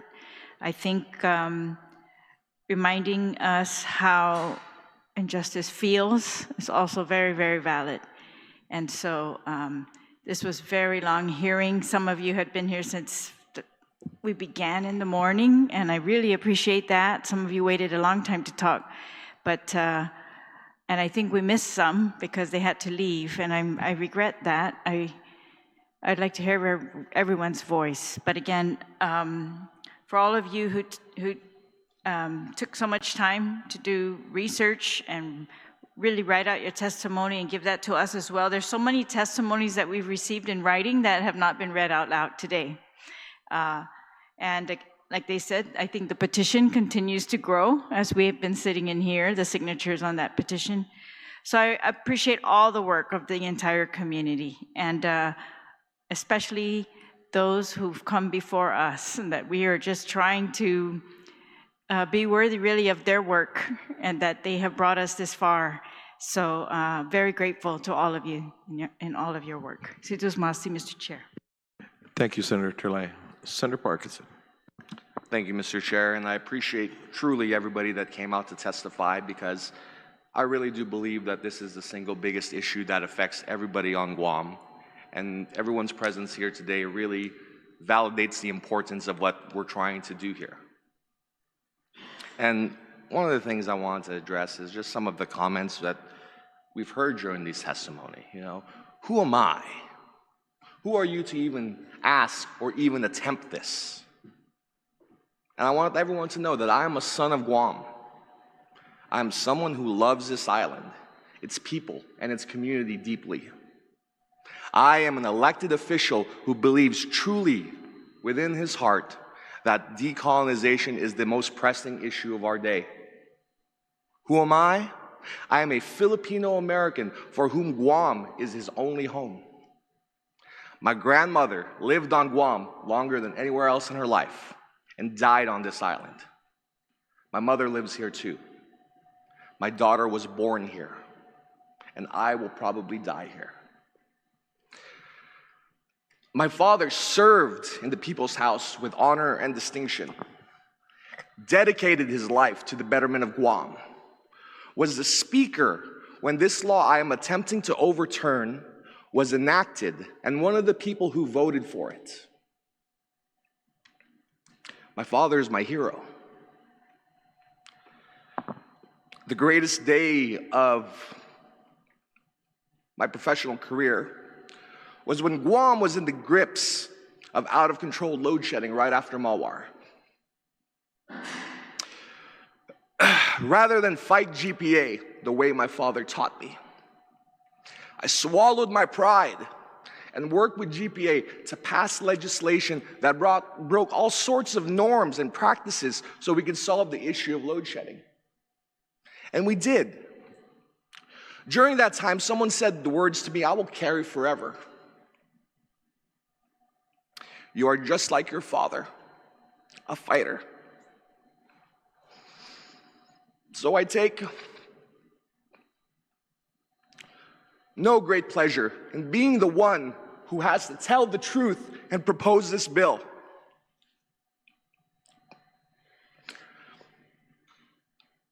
I don't need to do this bill. I'm doing this at great risk to my own career and even my ability to live on Guam and raise my family peacefully. I've been called traitor, colonizer, and shamed for being willing to have hard conversations on the hardest conversations in the land. My family has been away from me since November. My wife is going through a very difficult pregnancy. But I'm here because I had to show up to a round table about medical malpractice that not a single doctor showed up to. But I showed up to because the work matters. I love my island. And as an elected official, I do my best to always tell the truth. It would be easy for me to keep my head down and lie to the people of Guam. Say that the law as written is a Bible path to achieving our goal as a community. Performatively espouse the virtues of a Chamorro-only vote, knowing deep down in my heart that I would be peddling false hope. That I would be encouraging a path I know will lead nowhere. True patriotism to one's people and homeland demands requiring telling hard truths, even when it puts myself at risk. But that would not be honest. That would not serve the people of Guam. That would be to concede that decolonization and liberation for our people is not an issue worth losing and risking my seat over. And I reject that. Decolonization is absolutely an issue worth losing my seat over. It is worth risking everything to summon the courage to tell the truth to the people of Guam on such an important issue. And the truth is, the path of our laws have set us on is one that has never led to decolonization anywhere. I cannot, in good conscience, pretend that this is a path that could work in the future, even to save my own political career. Someday when my children are older and they ask me, why is Guam still colonized? I refuse to stand there that day and tell them we are still colonized because our father was afraid. That the son of William Don Parkinson did not share the courage of her grandfather. And I can't in good conscience pretend that continuing to do nothing after decades of inaction is a viable path. I prided myself on not doing what feels good, but doing what actually works. Committing myself to actions that materially improve the lives of every Guamanian that calls Guam home. To fight for the principle of freedom in all its forms, whether it be the right to vote, the right to free speech, economic freedom, the right to control what happens to your body, and the right to love who you choose, and the ability to bear arms necessary to defend all the things precious to each and every one of us. I will always defend freedom of all its forms. In service of that duty, I've prided myself on not doing what feels good, but doing what actually works, even when it hurts. Even when I propose to undo the work of my own father. When people who once called me friend now call me traitor, settler, and colonizer. What the law as written is asking is something that has never led to decolonization. Nowhere in the world has anyone decolonizing using a native inhabitant-only vote. The idea of universal suffrage being treated as an attack on Chamorro indigenous rights. But that is not the case. Universal suffrage is not the enemy. It is the only principle that has led to every single successful decolonization effort we have ever seen. The harsh truth is if this bill fails, do you know who wins? Ken Leon Guerrero. The status quo wins. There will be no vote, no plebiscite, no self-determination for anyone. The people that want to keep the status quo are in alignment with all the folks in this chamber today who are against the status quo. Because if it's not this bill, then what is the answer? The harsh truth is, if this bill fails, status quo wins. There will be no vote, no plebiscite, no self-determination for anyone. I made serious good faith efforts to find a compromise through the several town halls we had. I asked if we could set it to 1997 to set the creation of the Office of Decolonization, or 1982 since that was the date of the last plebiscite, and that plebiscite was open to all. It was my belief that those days were legally justifiable as not a proxy for race. The feedback I received was that there could be no compromise on that date. No compromise. None. I respected that feedback and that perspective, and I would take that testimony to heart. But keeping that language doesn't change the constitutionality of the law. As an elected official, I have an obligation to find a path that can actually work and succeed.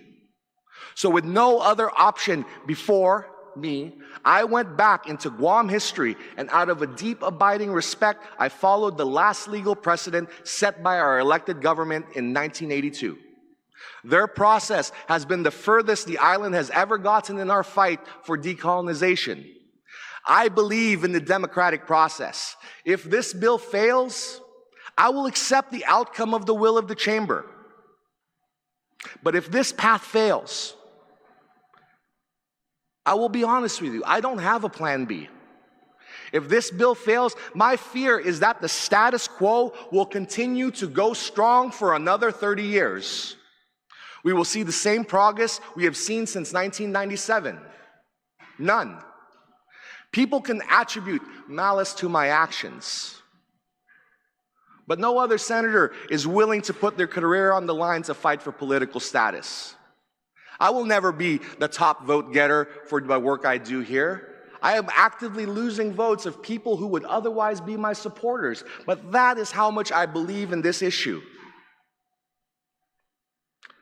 I will take the hits on behalf of everyone on Guam who feels the way I do, that decolonization must happen. And I will take the hits so we can have this conversation as a community, a conversation that is necessary and long overdue. Who am I? I'm the man who would serve my island by being the person who dared to ask, what do we do next? So we as a community have this necessary public conversation. And we must have this conversation. Status quo is not a neutral position. There is real harm to delaying our vote. Think tanks right now are discussing changing our political status without our vote or our input. Our precious water sources are under threat from environmental degradation. Our ocean seabed is under threat. Our housing market has been grossly distorted by the military buildup and their use of the overseas housing allowance. As a territory, it seems all of our concerns will be ignored because we are a territory. Our current territorial status is insufficient to deal with the challenges we face from forces outside our island's borders. That is not an intellectual exercise or a hypothetical. That is real harm that is being right now. And my deep fear is if we wait to seize our political status for Guam, then in the coming decades, there won't be much of a Guam to save. So my people of Guam, if this bill doesn't pass, I respect the democratic process. If the people choose to rally against me and throw me out of office, by God, I accept that. That's the job. But I will not go quietly into the night. I will not waste my time in this chamber by doing things and passing legislation that doesn't matter, that doesn't meaningfully improve our lives. Where the fighting is hardest on this island, that's where I'll be.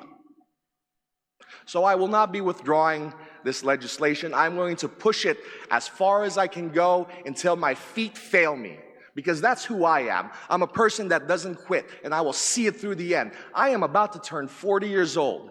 If we had a vote today, I am young enough that I could burn the rest of my life making sure that we see this through to the end. I am willing and able, and I have the passion to see it through. But give me a direction. If it's not this bill, tell me what do we do? Because the only failure we will have as a community is if we do nothing. If we continue to say the status quo isn't that bad, let's wait another couple decades before we have this conversation. I reject that. In my time in this office, I am not here to be the #1 vote getter. I'm not in here to be 20 years in office. I'm in here to make the most meaningful use of my time while the people of Guam give me the privilege to serve in this community. So thank you again, Mr. Chair. I will see this through to the end. And thank you so much for the testimony that everyone has given today. I want to assure everybody, I felt every single word of it. And as I am your senator, I will never quit. I will never quit on the people of Guam, so as long as you will have me. So I look forward to future conversations because I will push this through because that is who I am. I will fight for the people of Guam until this issue is settled. So don't give up on me. Don't give up on this issue. Don't just deny this bill. Tell me how we do it. More than anything, I want somebody to tell me how to do it because this is my best effort. This is my best effort. This is me putting myself out there. But I cannot do it alone. This is a group effort. This is an island project. It is going to take every single one of us. And I look forward to further discussions on how we can make our island free, how we can make Guam truly great and exceptional. Because that's my dream. And with that, I yield the rest of my time. Thank you, Mr. Chair. Thank you, Senator Parkinson. At this time, I want to note for the record that we still had a number of individuals who signed up and wished to testify today, but many had to leave due to time constraints. We only got through 42 testimonies, and we still have a balance of actually 69 folks that needed to testify, a total of about 111 folks.